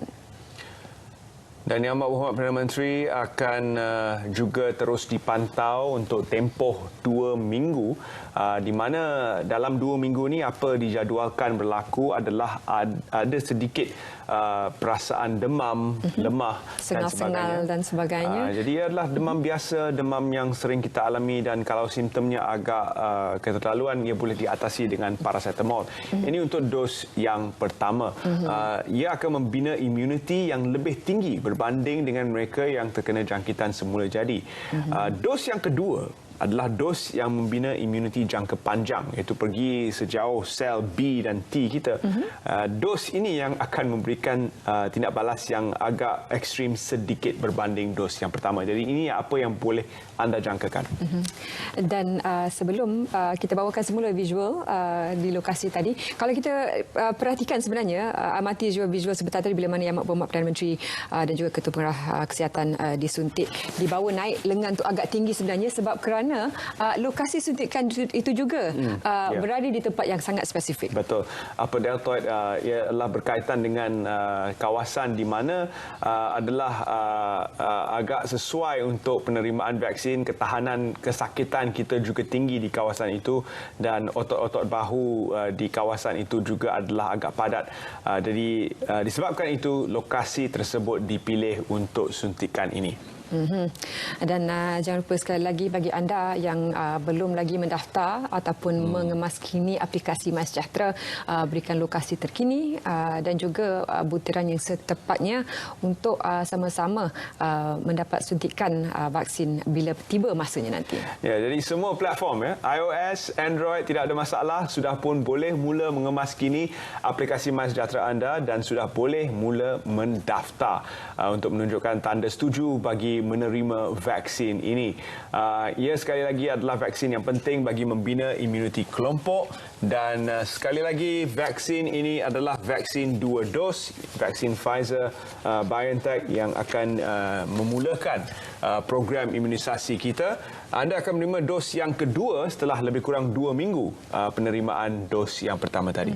Kalau kita ingin ingatkan sekali lagi kepada warga penonton, ada 3 fasa yang terlibat dalam proses suntikan imunisasi ini. Kumpulan pertama merupakan petugas Barisan Hadapan yang merangkumi petugas kesihatan kerajaan dan swasta, dan juga kumpulan utama yang kedua, petugas Barisan Hadapan merangkumi perkhidmatan penting dan juga pertahanan. Lebih 500,000 orang yang berdaftar untuk fasa pertama bermula hari inilah sehingga Kita imbas kembali apa yang merupakan momen bersejarah, iaitu ketibaan dos-dos pertama dari Singapura diterbangkan dengan kapal ataupun pesawat khas yang telah pun membawa dos-dos ini, dan sepanjang perjalanan dos ini ke lokasi penyimpanan juga ia dibawa dengan satu alat penyimpanan takat beku yang istimewa yang dikhaskan untuk vaksin Pfizer-BioNTech ini, yang memerlukan suhu sekitar negatif 60 hingga negatif 90 darjah Celsius. Jadi ini merupakan satu vaksin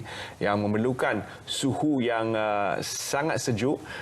Ia adalah suatu vaksin yang pertama yang menggunakan teknologi mRNA ini. Jadi ia adalah teknologi yang membolehkan vaksin dihasilkan dengan kadar yang lebih cepat. Dan juga kita kembali kini untuk bersama dengan Yang Amat Berhormat Perdana Menteri yang telah keluar daripada bilik berehat sebentar tadi setelah dipantau untuk 15 minit dan tidak menampakkan sebarang kesan negatif dan membawa kad vaksinasi setelah selesai proses suntikan vaksin ini kepada beliau. Lindungi diri, lindungi semua, dan ini merupakan satu titik tolak yang penting untuk warga masyarakat juga sama tampil mendapatkan vaksin COVID-19 ini, dan itu ikatnya saya telah divaksin. Itu merupakan satu perkabaran yang baik, dan alhamdulillah Yang Perdana Menteri nampak sihat dan nampaknya Yang Berhormat menantikan dos yang kedua. Sudah tidak sabar untuk menerima dos yang kedua nanti yang dijadualkan 2 minggu dari sekarang. Yang Berhormat Perdana Menteri telah pun disuntik dengan dos vaksin Pfizer-BioNTech dan akan menerima kad vaksin seperti mana anda juga nanti untuk menjadualkan dos yang kedua. Dan kad vaksinasi COVID itulah antara kad replika ataupun kad contoh yang diberikan sekiranya anda telah pun mendapatkan suntikan anda, akan diberikan kepada setiap yang telah pun selesai, memuatkan data peribadi dan tarikh, dan ini juga merupakan proses sebelum menunggu dos kedua nanti. Ya, dan ini merupakan antara kumpulan pertama barisan hadapan yang telah pun menerima vaksin. Jadi tahniah kita ucapkan kepada mereka yang telah pun menerima vaksin ini. Namun anda boleh perhatikan mereka masih memakai pelitup muka, masih menjarakkan diri. Jadi ini adalah norma baru yang akan terus kita ikuti bersama, kerana tempoh 5 hari diperlukan untuk dos pertama ini menjana respon immuniti di dalam badan kita. Jadi ia bukan bermaksud anda terima vaksin ini sahaja sudah boleh membuka pelitup muka. Ini adalah suatu yang perlu kita amalkan secara berterusan, norma baru sepanjang tempoh pandemik ini yang akan berkekalan sehingga 80% daripada komuniti kita di Malaysia ini menerima vaksin yang mana sedang kita usahakan bersama. Secara rasminya bermula fasa pertama program imunisasi COVID-19 kebangsaan ataupun PICK. Kita nantikan ucapan Yang Amat Berhormat Perdana Menteri. Ingin memanjatkan syukur kehadrat Allah Subhanahu Wa Taala kerana hari ini saya telah pun menerima suntikan vaksin COVID-19 yang pertama di negara kita. Saya yakin bahawa vaksin ini cukup selamat dan berkesan. Kalau tengok keadaan saya setakat ini, alhamdulillah. Jadi saya nak merayu pada seluruh rakyat Malaysia dan juga mereka yang tinggal di Malaysia yang telah pun kita putuskan untuk mendapat suntikan vaksin COVID-19 secara percuma untuk tampil ke depan untuk mendaftar di dalam MySejahtera supaya dapat ditentukan giliran bila mana saudara dan saudari akan diberikan suntikan COVID-19 ini, vaksin COVID-19 ini. Jadi yakin dan percaya bahawa usaha yang sedang dibuat oleh pihak kerajaan ini untuk menentukan kita dapat memutuskan rantaian COVID-19 ini, insya-Allah akan berjaya. Jadi saya ingin sekali lagi menyeru supaya kita sama-sama mendukung usaha ni untuk menentukan supaya negara kita nanti insya-Allah dalam satu tempoh masa yang singkat akan bebas daripada wabak COVID-19 ini. Terima kasih saya ucapkan. Tak rasa apa pun. Saya gitu-gitu tunggu je, tengok dah selesai je. Macam injection biasa. Ini Tan Sri ada kat sini pun okey. Yeah. So don't worry, come forward anytime. So can you show the MySejahtera dengan nak tunjukkan daftar saya. Ini sikit. Thank you. Saya ada appointment 17 hari bulan depan. 17.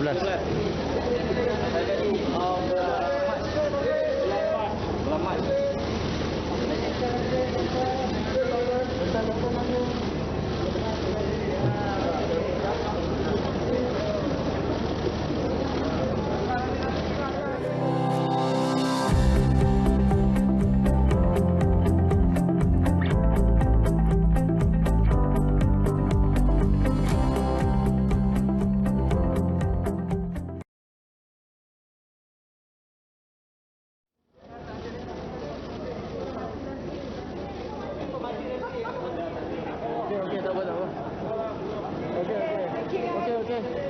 Okey, masih semua.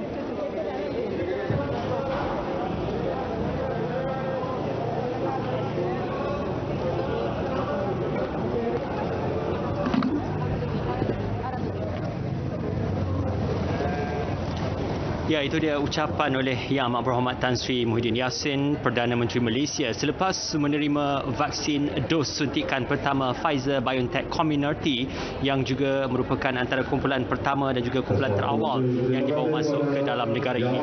Apa yang boleh digambarkan selepas daripada menerima suntikan dos pertama kepada vaksin tersebut, ia akan memberikan satu kesan ataupun penilaian kepada penerima itu sendiri. Sekiranya tiada sebarang kesan, maka boleh terus pulang dan juga kembali menjalani kehidupan seperti biasa untuk kembali mendapatkan vaksin ataupun dos kali kedua. Dan dapat kita gambarkan ketika ini Yang Amat Berhormat Tan Sri Muhyiddin Yassin meninggalkan perkarangan Pusat Kesihatan Daerah Putrajaya di Presin 11 dan akan diteruskan selepas ini untuk petugas-petugas Barisan Harapan ataupun petugas-petugas di Pusat Kesihatan Daerah dan juga di klinik kesihatan di sekitar Putrajaya terlebih dahulu kerana telah pun dimobilisasikan vaksin COVID-19 tersebut untuk bekalan di kawasan Putrajaya dan juga untuk petugas Barisan Harapan di Putrajaya buat ketika ini.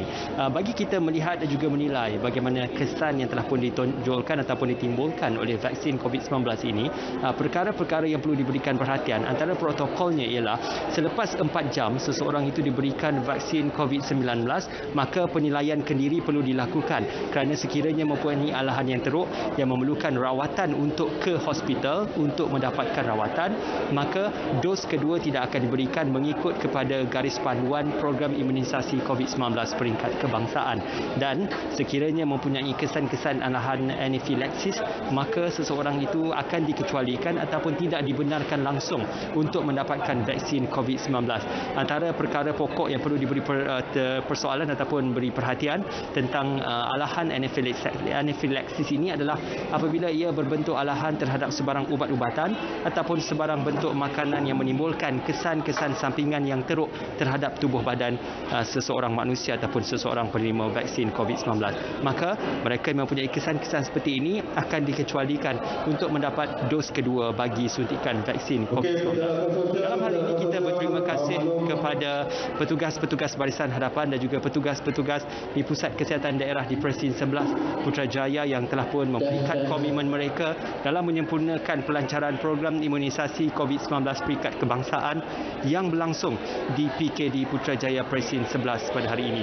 Maka Yang Amat Berhormat Tan Sri Muhyiddin Yassin menjadi individu terawal untuk menerima vaksin COVID-19 Community Pfizer-BioNTech, kemudian disusuli dengan petugas Barisan Harapan dari PKD Putrajaya dan diteruskan dengan Yang Berbahagia Tan Sri Dr. Nur Hisham Abdullah, Ketua Pengarah Kesihatan Kementerian Kesihatan Malaysia. Jadi perkara-perkara tentang kesedaran awam melalui program imunisasi COVID-19 peringkat kebangsaan ini perlu untuk sama-sama kita terjemahkan dan perlu untuk sama-sama kita gambarkan supaya setiap masyarakat sedar akan hakikat keperluan vaksin COVID-19 ini untuk melindungi keseluruhan rakyat Malaysia. Disebabkan lebih daripada ataupun peratusan mereka yang berada di bawah 18 tahun itu dikecualikan daripada untuk menerima vaksin COVID-19, maka peratusan yang besar terhadap golongan pertama, golongan kedua dan juga golongan ketiga itu diperlukan untuk memastikan agar supaya kita dapat mencapai tahap imuniti kelompok dalam memastikan kita berjaya untuk menepani pandemik COVID-19. Bersama dengan saya sekarang ini adalah Sister Lina Ibrahim yang juga merupakan jurawat kesihatan, mencipta sejarah bagi seluruh rakyat Malaysia apabila menyuntik vaksin COVID-19 kepada Yang Amat Berhormat Tan Sri Muhyiddin Yassin. Assalamualaikum, salam sejahtera Sister. Terima kasih bersama dengan kami pada petang ini. Sister, sudah ramai yang ingin mengetahui tentang pengalaman Sister sendiri dalam program vaksinisasi dan juga program imunisasi. Untuk pengalaman Sister sendiri, apakah antara perkara-perkara yang perlu diberikan perhatian dalam mematuhi protokol dan juga panduan-panduan asas untuk penerima vaksin, khususnya vaksin COVID-19, Sister? Okay. Saya sebut yang asas protokol penerima suntikan vaksin. Okey, kita pastikan suntikan yang beri itu adalah nama vaksin yang betul. Okey. Penerima vaksin yang betul lah, dos yang betul, tempat suntikan yang betul. Okey, protokol sepanjang penerima vaksin, persediaan penerimaan daripada sekejap Cik boleh cut dulu kan? Kalau kita bercerita tentang apa yang perlu diketahui oleh penerima vaksin ini, ialah mereka perlu datang, mendaftar dan juga kemudian disuntik. Selepas itu akan ada masa yang diberikan untuk sebarang kesan itu akan dapat diketahui ataupun tidak. Jadi apakah nasihat puan ataupun sister sendiri terhadap mereka yang akan menerima vaksin ini untuk datang mungkin apabila dalam keadaan sihat dan tidak bergejala untuk meneruskan program pemberian vaksin? Okey. Untuk penerima suntikan imunisasi yang tidak bergejala, mereka perlu berdaftar dalam Smile Sejahtera. Okey, untuk sebagai temu janjilah untuk tarikh sebenar untuk pemberian suntikan. Okey, masa penerimaan suntikan, penerima akan datang mendaftar untuk saringan QR code untuk My Sejahtera. Okey, itu penerima akan dibawa kepada bilik auditorium, kepada bilik untuk membagi sedikit pengetahuanlah berkaitan dengan vaksin. Okey, sedikit ceramahlah berkaitan dengan vaksin, jenis vaksin, kesan sampingan dan semuanya berkaitan dengan vaksin lah. Okey, selepas sesi temu ramah diberikan, sesi temu juga akan diberikan berkaitan dengan tanda tangan surat kebenaran, konsen sebelum penerimaan suntikan. Okey. Itu sudah pasti maklumat yang boleh diketahui secara umum di khalayak untuk mendapatkan maklumat lebih lanjut di laman-laman sesawang yang disediakan. Doktor, kita nak doktor ceritakan juga ataupun sister pengalaman sister sendiri tentang dalam pemberian vaksinisasi dan juga imunisasi. Difahamkan sister sudah pun mempunyai pengalaman lebih 23 tahun bertugas sebagai seorang jururawat kesihatan. Jadi untuk detik dan juga momen ini, apakah perasaan yang boleh dikongsikan dengan seluruh rakyat Malaysia dalam menjadi antara individu pertama sebagai vaksinator untuk vaksin COVID-19? Saya rasa alhamdulillah, saya rasa bangga jugalah sebab dipilih untuk memberi suntikan vaksin COVID-19 kepada pemimpin tertinggi negara, kepada Perdana Menteri sendiri. Tambahan pula vaksin adalah vaksin yang baru. Okey, saya dipilih untuk memberi suntikan. Saya sangat bangga, alhamdulillah. Terima kasih Sister Lina Ibrahim. Tahniah sekali lagi dan juga kami mengucapkan sekalung terima kasih atas kesudian dan juga komitmen Sister untuk seluruh rakyat Malaysia bagi menepani pandemik COVID-19. Terima kasih Sister. Itu dia Sister Lina Ibrahim, jururawat kesihatan dari PKD Putrajaya yang merupakan antara individu yang memberikan vaksinisasi kepada Yang Amat Berhormat Perdana Menteri Tan Sri Muhyiddin Yassin dan juga individu-individu terawal yang menerima vaksin COVID-19. Sekalung tahniah dan juga sekalung penghargaan kepada petugas barisan hadapan yang menghabiskan masa dan juga memperuntukkan masa dan juga komitmen, tenaga dan juga masa mereka dalam menepani pandemik COVID-19. Maka tertakluk kepada tanggungjawab rakyat Malaysia untuk menyahut seruan kerajaan bagi merealisasikan hasrat program imunisasi COVID-19 kebangsaan. Bermula hari ini, maka bermulalah program imunisasi COVID-19 kebangsaan. Lindung diri, lindung semua. Itulah tagline ataupun moto yang dipegang dalam program imunisasi COVID-19 peringkat kebangsaan. Terima kasih kerana bersama dengan kami dari Pusat Kesihatan Daerah Putrajaya di Presiden 11. Buat ketiga ini, kita kembali kepada rakan penyampai di Angkasa Puri. Silakan. Kepada Ismail yang telah memberikan laporan menyeluruh berkaitan apa yang berlaku di lokasi tadi, dan seterusnya kita akan sambung perbincangan kita bersama dengan tetamu kita yang akan membawakan pendapat dan juga pandangan mereka, pandangan pakar, bertauliah dan sahih. Jadi jangan percaya apa yang anda terima secara pautan dalam talian WhatsApp, di Twitter dan di Facebook.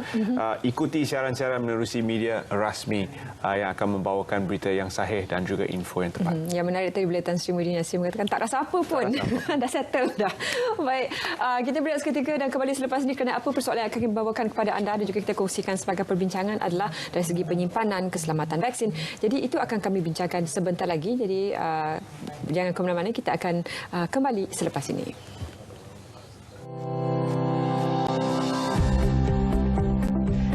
Saya Farah N, Gimnas Negara. Pandemik sekarang ini menyebabkan saya tidak dapat beraksi sementara waktu. Sebagai atlet, tentunya saya ingin menyumbang pingat dan juga mengharumkan nama Malaysia di persada dunia. Namun, semua ini tidak dapat dilakukan jika kita semua tidak mengambil vaksin. Saya akan mengambil vaksin. Saya juga mengajak anda lakukan yang sama. Dengar saranan pakar kesihatan kita. Ayo lindungi diri kita dengan vaksinasi. Jika kita melindungi diri kita sendiri, kita dapat melindungi orang lain. Lindung diri, lindung semua.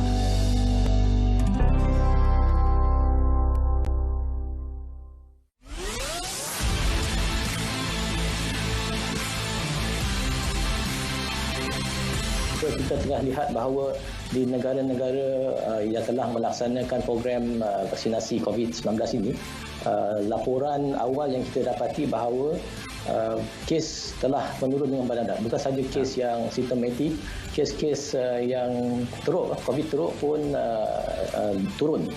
Jadi ini memberi harapan yang sangat tinggilah kepada kita, terutama di Malaysia ni, supaya kita melihat program ini secara serius dan memberi sokongan yang padu untuk kita menyertai program ini.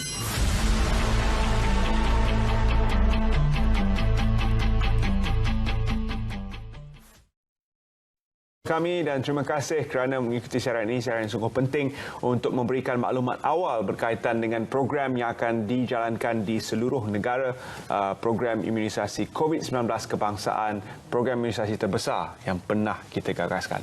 Dan alhamdulillah selesai sudah suntikan vaksin dos pertama kepada Yang Berhormat Perdana Menteri dan juga Ketua Kesihatan dan juga figura-figura yang lain, dan pastinya 500,000 barisan hadapan yang telah pun mendaftar akan menyusul selepas ini.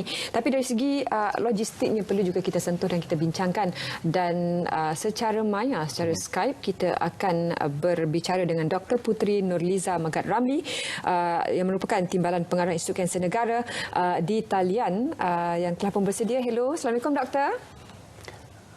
Sebelum doktor bersama dengan kami, perlu kita ingatkan bahawa vaksin ini memerlukan infrastruktur yang khusus untuk menyimpan vaksin di bawah takat suhu 60 hingga 90 darjah Celsius, iaitu negatif 60 hingga negatif 90 darjah Celsius. Jadi suatu infrastruktur yang agak kompleks yang perlu dibekalkan, dan juga mekanisme penghantaran vaksin ke pusat-pusat imunisasi 605 keseluruhannya.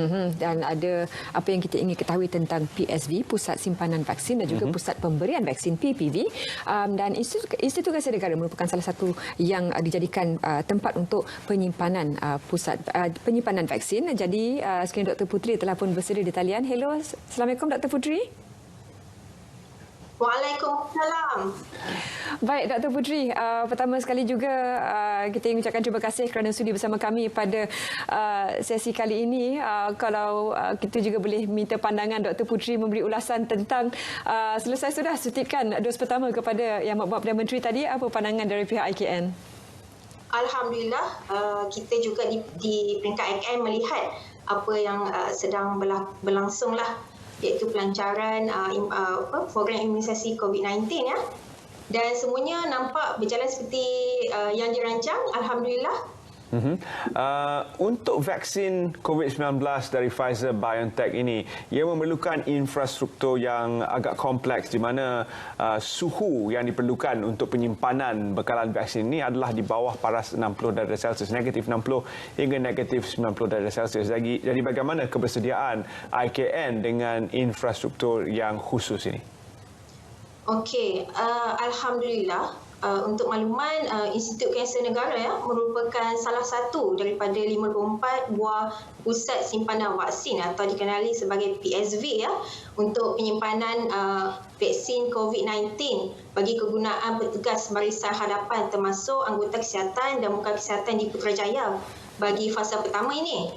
Dan alhamdulillah kita telah terima vaksin tersebut pada 22 Februari iaitu Isnin yang lepas menggunakan thermal shipper yang dilengkapi dengan alat pemantauan suhu. Dan seperti yang kita tahu pengurusan rangkaian sejuk iaitu cold chain terutamanya bagi vaksin Comirnaty adalah kritikal kerana memerlukan suhu simpanan di antara minus 60 sehingga minus 90 darjah Celsius. Oleh itu, beberapa peralatan penting diperlukan dalam penyimpanan vaksin COVID-19 ini, iaitu antaranya ialah ultra low temperature freezer, ULTF, peti sejuk muatan atas atau top loading freezer, cold box dan data logger bagi cold box tersebut. Okey, kalau jika kita lihat dari segi ruang penyimpanan vaksin ini adalah mencukupi buat masa ini kerana kapasiti vaksin yang diterima oleh untuk penghantaran pertama ini iaitu first shipment adalah sebanyak 8 tray di IKN iaitu sebanyak 1,560 vial vaksin daripada kapasiti sebenar yang boleh memuatkan 96 tray maksimum di dalam ULTF tersebut. Jadi secara keseluruhan untuk fasa pertama ini IKN akan menerima sebanyak 7,020 vial vaksin dengan melibatkan 3 penghantaran. Okey. Jadi amat krusial ULTF diletakkan di dalam bilik berhawa dingin di antara suhu 18 hingga 20 darjah Celsius sepanjang 24 jam. Ya. Doktor, memandangkan ini merupakan satu situasi yang baru yang memerlukan begitu banyak penyesuaian. Berapa banyak persediaan sebenarnya yang diperlukan oleh IKN sendiri untuk menyediakan lokasi secara logistik untuk menjadi salah satu PSV? Ya, pertama sekali apa yang penting adalah maklumat yang diterima oleh pihak IKN itu sendiri. Dan jika lihat dari segi ruang, IKN berupaya menyediakan ruang untuk meletakkan peralatan-peralatan seperti yang saya sebutkan sebentar tadi lah.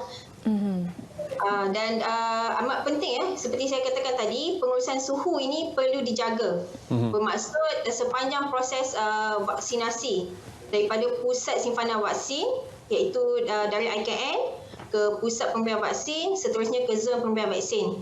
Kerana kita perlukan kekalkan suhu kerana vaksin Comirnaty ini hayat vaksin tersebut bergantung kepada suhu di sekitarnya. Baik, adakah peranan ini akan terus dimainkan oleh IKN untuk vaksin-vaksin selanjutnya? Kita ada 5 calon vaksin yang akan diterima, termasuklah juga Pfizer-BioNTech. Adakah peranan ini akan terus dimainkan untuk bekalan vaksin AstraZeneca, Sinovac dan sebagainya? Buat masa ini tiada maklumat lanjut diterima. Cuma apa yang saya boleh katakan, pihak IKN sentiasa bersedia untuk menerima sebarang arahan sekiranya masih perlu kerana seperti kita tahu ULTF adalah sebuah peralatan yang amat mahal dan ianya telah berada di IKN dan semua orang kata perancangan dan persediaan telah dilakukan di IKN termasuk dalam memastikan keselamatan vaksin yang disimpan di IKN. Dan antaranya apa yang boleh saya katakan, pengawasan vaksin di IKN dibantu oleh televisyen litar tertutup CCTV dan juga anggota PDRM yang berada di IKN sepanjang tempoh 24 jam. Yes. Dan juga hanya pegawai farmasi tertentu sahaja yang ditugaskan untuk memastikan pengusaha vaksin adalah selamat dan mengikut tata cara. Dan apa yang penting, kita perlu pastikan segala pelan kontingensi berada di tempatnya sekiranya berlaku sebarang gangguan bekalan elektrik kerana rangkaian suhu sentiasa terjaga mengikut piawaian. Doktor, ketika kunjungan Perdana Menteri juga untuk melihat sendiri fasiliti yang ada di PSV IKN, apa yang boleh dikongsikan dari lawatan beliau? Alhamdulillah, lawatan oleh Yang Amat Berhormat Perdana Menteri ke Pusat Simpanan Vaksin di IKN berjalan dengan lancar Dan ini adalah kali pertama boleh saya katakan sejarah buat IKN menerima kunjungan Yang Amat Berhormat Perdana Menteri. Dan pada hari tersebut iaitu 22 Februari 2021 Yang Amat Berhormat disambut oleh Yang Berhormat Menteri Kesihatan, Yang Berhormat Menteri Sains, Teknologi dan Inovasi, Ketua Pengarah Kesihatan, Ketua Setiausaha Kesihatan, Ketua Setiausaha MOSTI dan Pengarah IKN sendirilah. Dan seterusnya Yang Amat Berhormat Perdana Menteri diberikan taklimat ringkas berkenaan pusat simpanan vaksin di IKN dan meninjau tempat simpanan vaksin berkenaan. Dan pada masa yang sama, Yang Amat Berhormat juga mengambil kesempatan untuk meninjau persiapan pihak IKN dalam melaksanakan program vaksinasi dalam fasa pertama yang akan bermula tidak lama lagi. Dan insyaAllah segala persiapan rapi telah dilaksanakan oleh pihak IKN dan kami amat teruja dalam merealisasikan program imunisasi COVID-19 kebangsaan ini. Terima kasih kepada pihak IKN. Rasanya kalau kita boleh berfungsi ataupun IKN boleh berfungsi sebagai pusat penyimpanan vaksin untuk vaksin dari Pfizer-BioNTech ini, vaksin-vaksin lain tidaklah memerlukan suhu yang begitu mencabar. Pada pandangan doktor, adakah pihak IKN juga mempunyai kapasiti yang mencukupi untuk menyimpan lebih banyak vaksin lagi, bukan setakat vaksin Pfizer-BioNTech sahaja yang memerlukan keperluan-keperluan khas yang kita sebutkan tadi, tapi vaksin-vaksin lain juga boleh disimpan. Adakah kapasiti penyimpanan itu mencukupi? Jika melihat ruang di IKN sendiri, saya rasa tiada masalah, namun ia perlu dipertimbangkanlah kerana setiap vaksin mempunyai piawaian tertentu. Oleh itu kita akan menunggulah arahan selanjutnya. Doktor, juga sebagai terlibat secara langsung dalam proses ini, apa yang boleh doktor sarankan kepada rakyat Malaysia yang layak untuk mendapat vaksinasi ini untuk tampil juga supaya kita dapat mencapai imuniti kumpulan yang diinginkan? Okey, nasihat saya adalah kita perlulah bagi kerjasama dalam membendung pandemik COVID-19 ini. Kita sama-sama menerima dengan hati terbuka untuk mendapatkan vaksin COVID-19 penting untuk kita mendapatkan herd immunity. Oleh itu saya rasa perlu dapatkan data-data atau informasi tepat daripada Kementerian Kesihatan Malaysia kerana banyak di luar sana maklumat-maklumat tidak tepat kita boleh dapati di dalam media-media sosial seperti Facebook, Instagram dan sebagainya. Dan ini merupakan salah satu daripada usaha kerjasama berterusan kerajaan dan juga pihak swasta serta badan-badan yang berkaitan dengan kesihatan untuk memastikan bahawa mesej yang sesuai juga disampaikan kepada masyarakat. Sebagai contoh, apabila telah menerima vaksin, ia bukan silver bullet, anda tidak boleh terus kembali seperti biasa, tapi perlu terus mengamalkan norma baharu. Sekali lagi kita ingin juga ucapkan terima kasih kepada pihak IKN dan mungkin sedikit tentang bagaimana pihak IKN sendiri sedang menyebarluaskan maklumat berkaitan dengan vaksin COVID-19 ini. Apa yang boleh saya katakan, di dalam IKN sendiri kami melaksanakan pelbagai promosi di dalam pelbagai media termasuk di laman rasmi IKN sendiri. Kita banyak membuat poster dalam orang kata mempromosikan COVID-19 kerana laman rasmi kami juga dilihat oleh pesakit-pesakit kanser terutamanya dan orang awam dan juga dan juga termasuk anggota kesihatan di IKN sendiri. Kita banyak meluangkan masa memberikan informasi-informasi terkini berkenaan dengan imunisasi COVID-19. Jadi IKN juga pastinya satu platform untuk mereka yang juga berjuang memerangi kanser ataupun mereka yang merupakan bekas pakit kanser untuk mendapatkan maklumat bagaimana mereka juga terkait dengan vaksinasi, doktor, ya? Ya, betul. Baik, terima kasih Dr. Puteri Nurliza Megat Ramli, Timbalan Pengarah dari Institut Kanser Negara, dan sekali lagi terima kasih kepada IKN juga yang sudi meluangkan masa untuk berbincang tentang logistik, merupakan aspek yang sangat penting juga dalam memastikan proses imunisasi COVID-19 kebangsaan ini berjalan dengan baik. Terima kasih, Doktor. Ya, sama-sama. komponen yang begitu penting seperti yang kita sebutkan, terutama sekali berkaitan dengan vaksin Pfizer-BioNTech ini. Tujuan sekali lagi ia digunakan sebagai vaksin pertama adalah kerana keberkesanan yang tinggi, 95% keberkesanan yang meluas terhadap semua peringkat jangkitan COVID-19, jangkitan asimptomatik sekalipun dapat ditangani dengan vaksin ini. Jadi ini merupakan antara vaksin yang paling berkesan di pasaran, sebab itu ia digunakan untuk melindungi mereka yang paling berisiko tinggi. Dan kembali nanti kita akan berbicara dengan seorang lagi tokoh dari Institut Bioteknologi Malaysia untuk mengetahui dari segi aspek keselamatan, memberikan lebih lagi jaminan. Kalau kita lihat di laman media Facebook Berita RTM, para penonton yang menyaksikan secara langsung Perdana Menteri mendapat suntikan vaksin COVID-19 tadi, ramai yang melahirkan reaksi yang positif dan pasti kita harapkan juga reaksi positif ini menjadi motivasi kepada semua juga untuk tampil melakukan tugas komuniti ini. Tapi kita berehat seketika dan kembali selepas ini.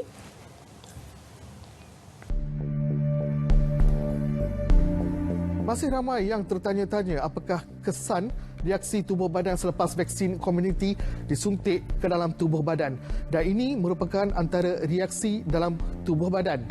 Vaksin komuniti adalah menggunakan teknologi vaksin jenis mRNA. Jika kita lihat, vaksin mRNA terdiri daripada jujukan genetik yang diselaputi oleh bahan yang boleh melindungi mRNA daripada tindak balas enzim di dalam badan dan memastikan mRNA dapat memasuki sel imun tertentu seperti sel dendritik dan makrofaj dalam nudel limpa yang berdekatan dengan kawasan suntikan. Vaksin mRNA akan menterjemahkan jujukan genetik untuk menghasilkan protein tertentu COVID-19 yang unik dan dikenali sebagai spike protein. Spike protein ini boleh merangsang imuniti badan tanpa menyebabkan penyakit. Vaksin mRNA akan dimusnahkan oleh enzim di dalam sel selepas spike protein dihasilkan. Jujukan mRNA ini tidak memasuki nukleus dan tidak melibatkan bahan genetik DNA di dalam tubuh. Spike protein yang dihasilkan oleh vaksin mRNA akan merangsang pembentukan antibodi yang spesifik terhadap COVID-19 dan boleh bertindak balas sekiranya terdapat jangkitan COVID-19 pada masa akan datang. Banyak persoalan yang timbul berhubung pengambilan vaksin ini. Antara ialah, bolehkah vaksin komuniti mengubah DNA atau genetik seseorang? Dan ini jawapannya. Jadi kalau kita faham biologi, mRNA ini tempat dalam selnya adalah di dalam cytoplasma. Dia bukan di dalam nukleus. Nukleus adalah merupakan tempat di mana DNA berada. Jadi mRNA itu dia perlu ada di dalam plasma. Jadi dia tidak boleh masuk dalam nukleus dan dia akan mengubah DNA. Itu merupakan satu mitos yang salah. Baik, seterusnya timbul juga persoalan apakah ada kesan pengambilan vaksin berkenaan seperti yang ditularkan di media sosial. Dan ini jawapannya. Kesan samping itu merupakan reaksi badan kita terhadap vaksin. Sama juga reaksi badan kita kepada SARS-CoV ini kan. Reaksi badan pada virus dapat penyakit. Tapi kita dalam vaksinasi, kita tidak beri virus itu. Apa yang kita bagi dalam vaksin ini adalah hanya jujukan genetik virus itu. Jadi dia tidak menyebabkan penyakit. Jadi bila jujukan genetik ini memasuki badan kita, dia akan menghasilkan respons. Dan respons itulah yang kita katakan sebagai kesan samping. Pengambilan vaksin komuniti ini jelas tidak memberikan sebarang kesan negatif pada tubuh badan kerana ia terbukti secara saintifik. Ingat, bukan diri kita sahaja selamat dengan pengambilan vaksin ini, kita juga akan memastikan orang lain turut selamat. Mohan Chinasami, Berita RTM.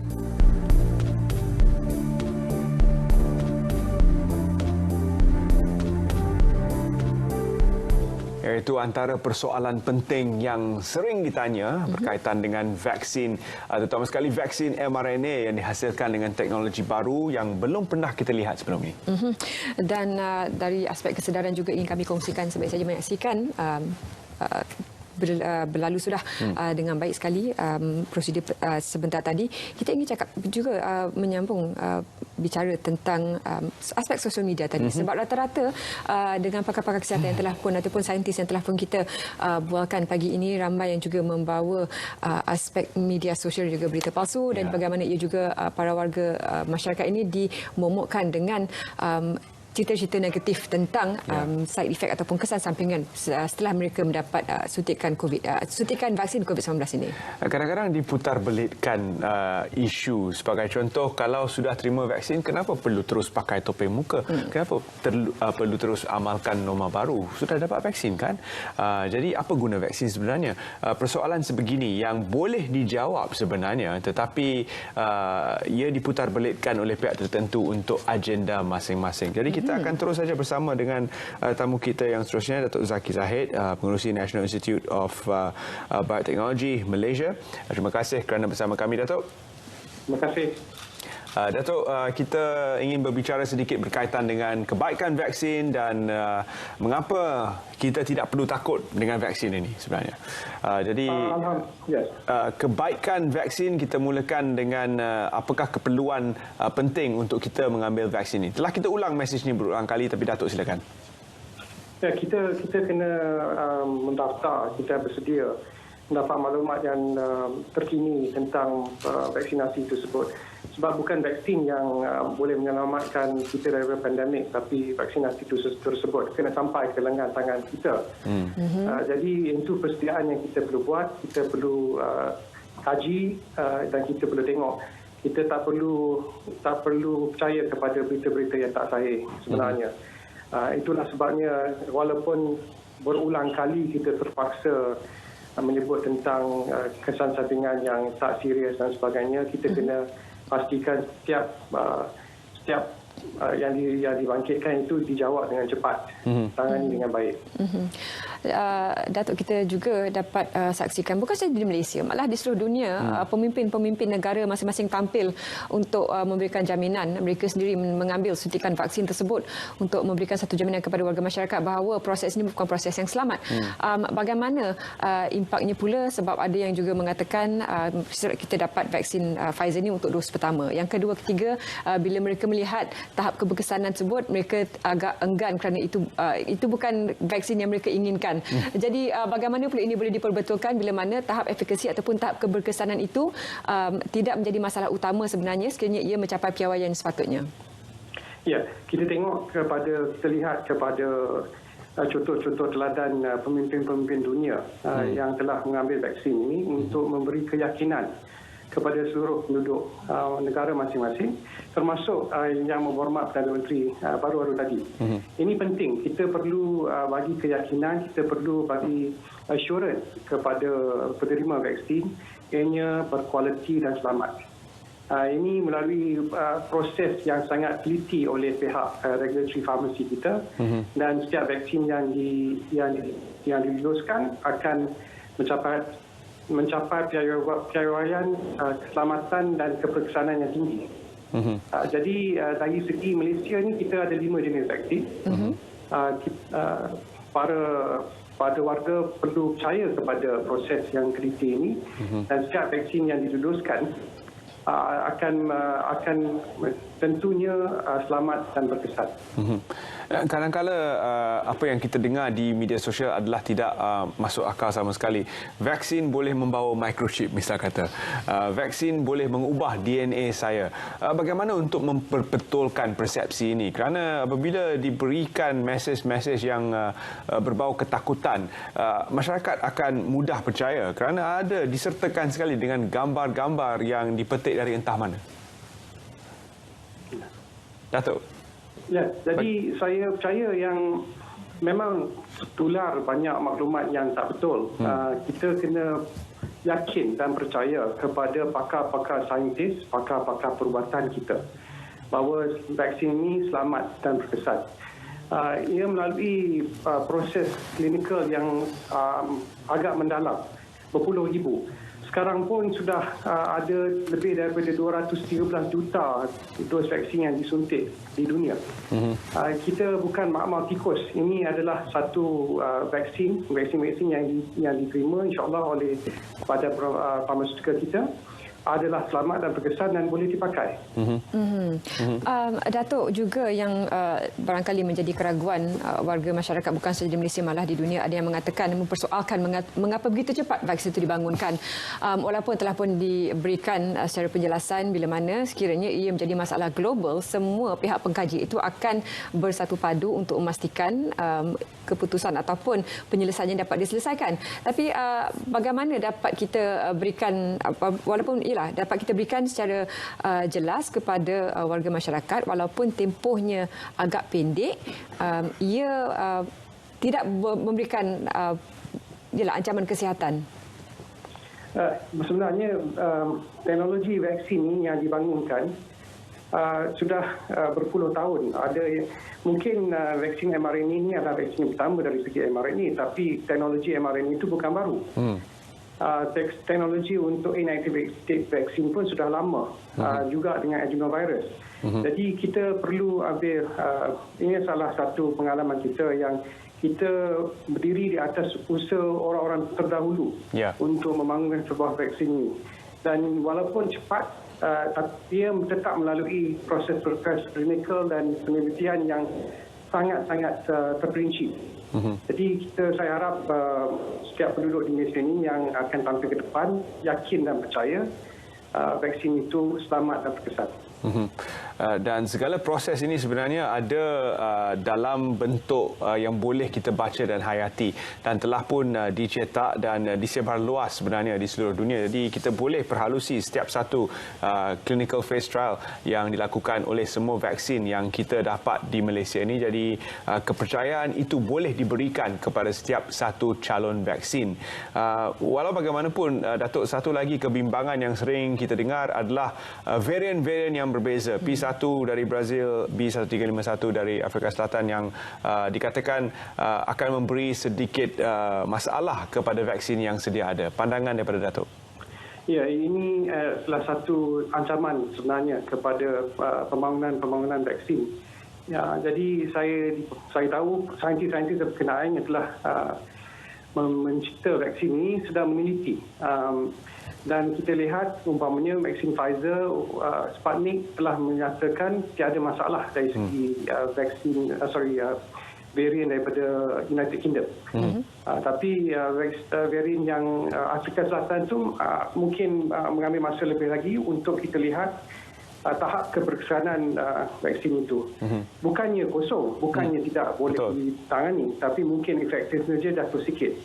Jadi kita tengah menilai, dan kalau saintis-saintis yang berkenaan itu pun sedang menambah baik kepada vaksin-vaksin tersebut.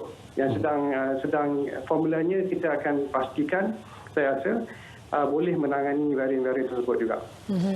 Baik, sekali lagi Datuk, bagi pihak pengkaji, insyaAllah Datuk, bagi pihak pengkaji juga mereka yang cukup berpengalaman dalam bidang saintifik dan juga kajian seperti ini, apa yang boleh Datuk katakan kepada para penonton kita semua, warga masyarakat yang layak mendapat suntikan vaksin ini supaya mereka tidak ragu dan cuba mencari sebanyak info yang mungkin sebelum membuat keputusan? Ya. Saya minta jugalah, percayalah kepada pakar-pakar perubatan dan pakar saintis yang telah bertungkus lumus, beribu saintis yang telah bertungkus lumus untuk mencipta vaksin. Dan alhamdulillah kita di satu tahap di mana sudah ada 7 vaksin yang diluluskan di dunia. InsyaAllah ada 2 lagi yang akan diluluskan. Jadi kita di satu keadaan yang sangat merangsangkan, sebab kita mungkin ada yang disebut sinar di hujung terowong. Adalah harapan untuk kita keluar daripada pandemik ini. Tapi ini memerlukan kerjasama semua untuk tampil ke depan dan mengambil vaksin masing-masing seperti yang disebut-sebut. Lindung diri, lindung semua.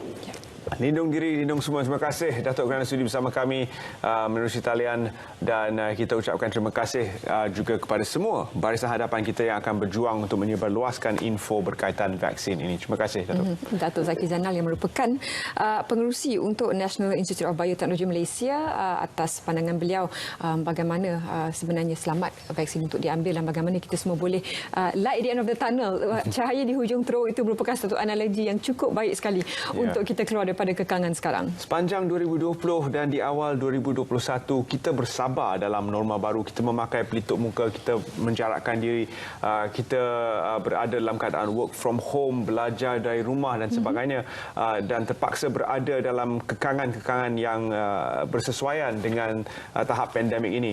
Kita bersabar dengan ketakutan, tapi selepas ini kita hanya perlu bersabar dengan harapan, kerana setelah semua komuniti kita menerima vaksin ini, kita boleh keluar daripada belenggu pandemik COVID-19. Dan selain daripada frontliner, anda juga boleh menjadi sebahagian daripada enjin penggerak untuk proses vaksinasi ini. Boleh menjadi salah seorang sukarelawan dan barangkali juga boleh menyumbangkan tenaga dan juga memberikan pemahaman kepada masyarakat. Dan jangan lupa untuk mendapatkan lebih banyak maklumat vaksincovid.gov.my untuk sama-sama anda telusuri, dan jangan lupa untuk mendaftar melalui aplikasi MySejahtera anda. Dan untuk itu, sekian saja siaran langsung kita untuk kali ini, dan bagi pihak penerbit Syafiq Adri dan semua kru, terima kasih kerana menonton, dan jangan lupa lindungi diri, lindungi semua. Kami bersedia. Saya harap anda juga bersedia di rumah. Terima kasih. Assalamualaikum. Jumpa lagi.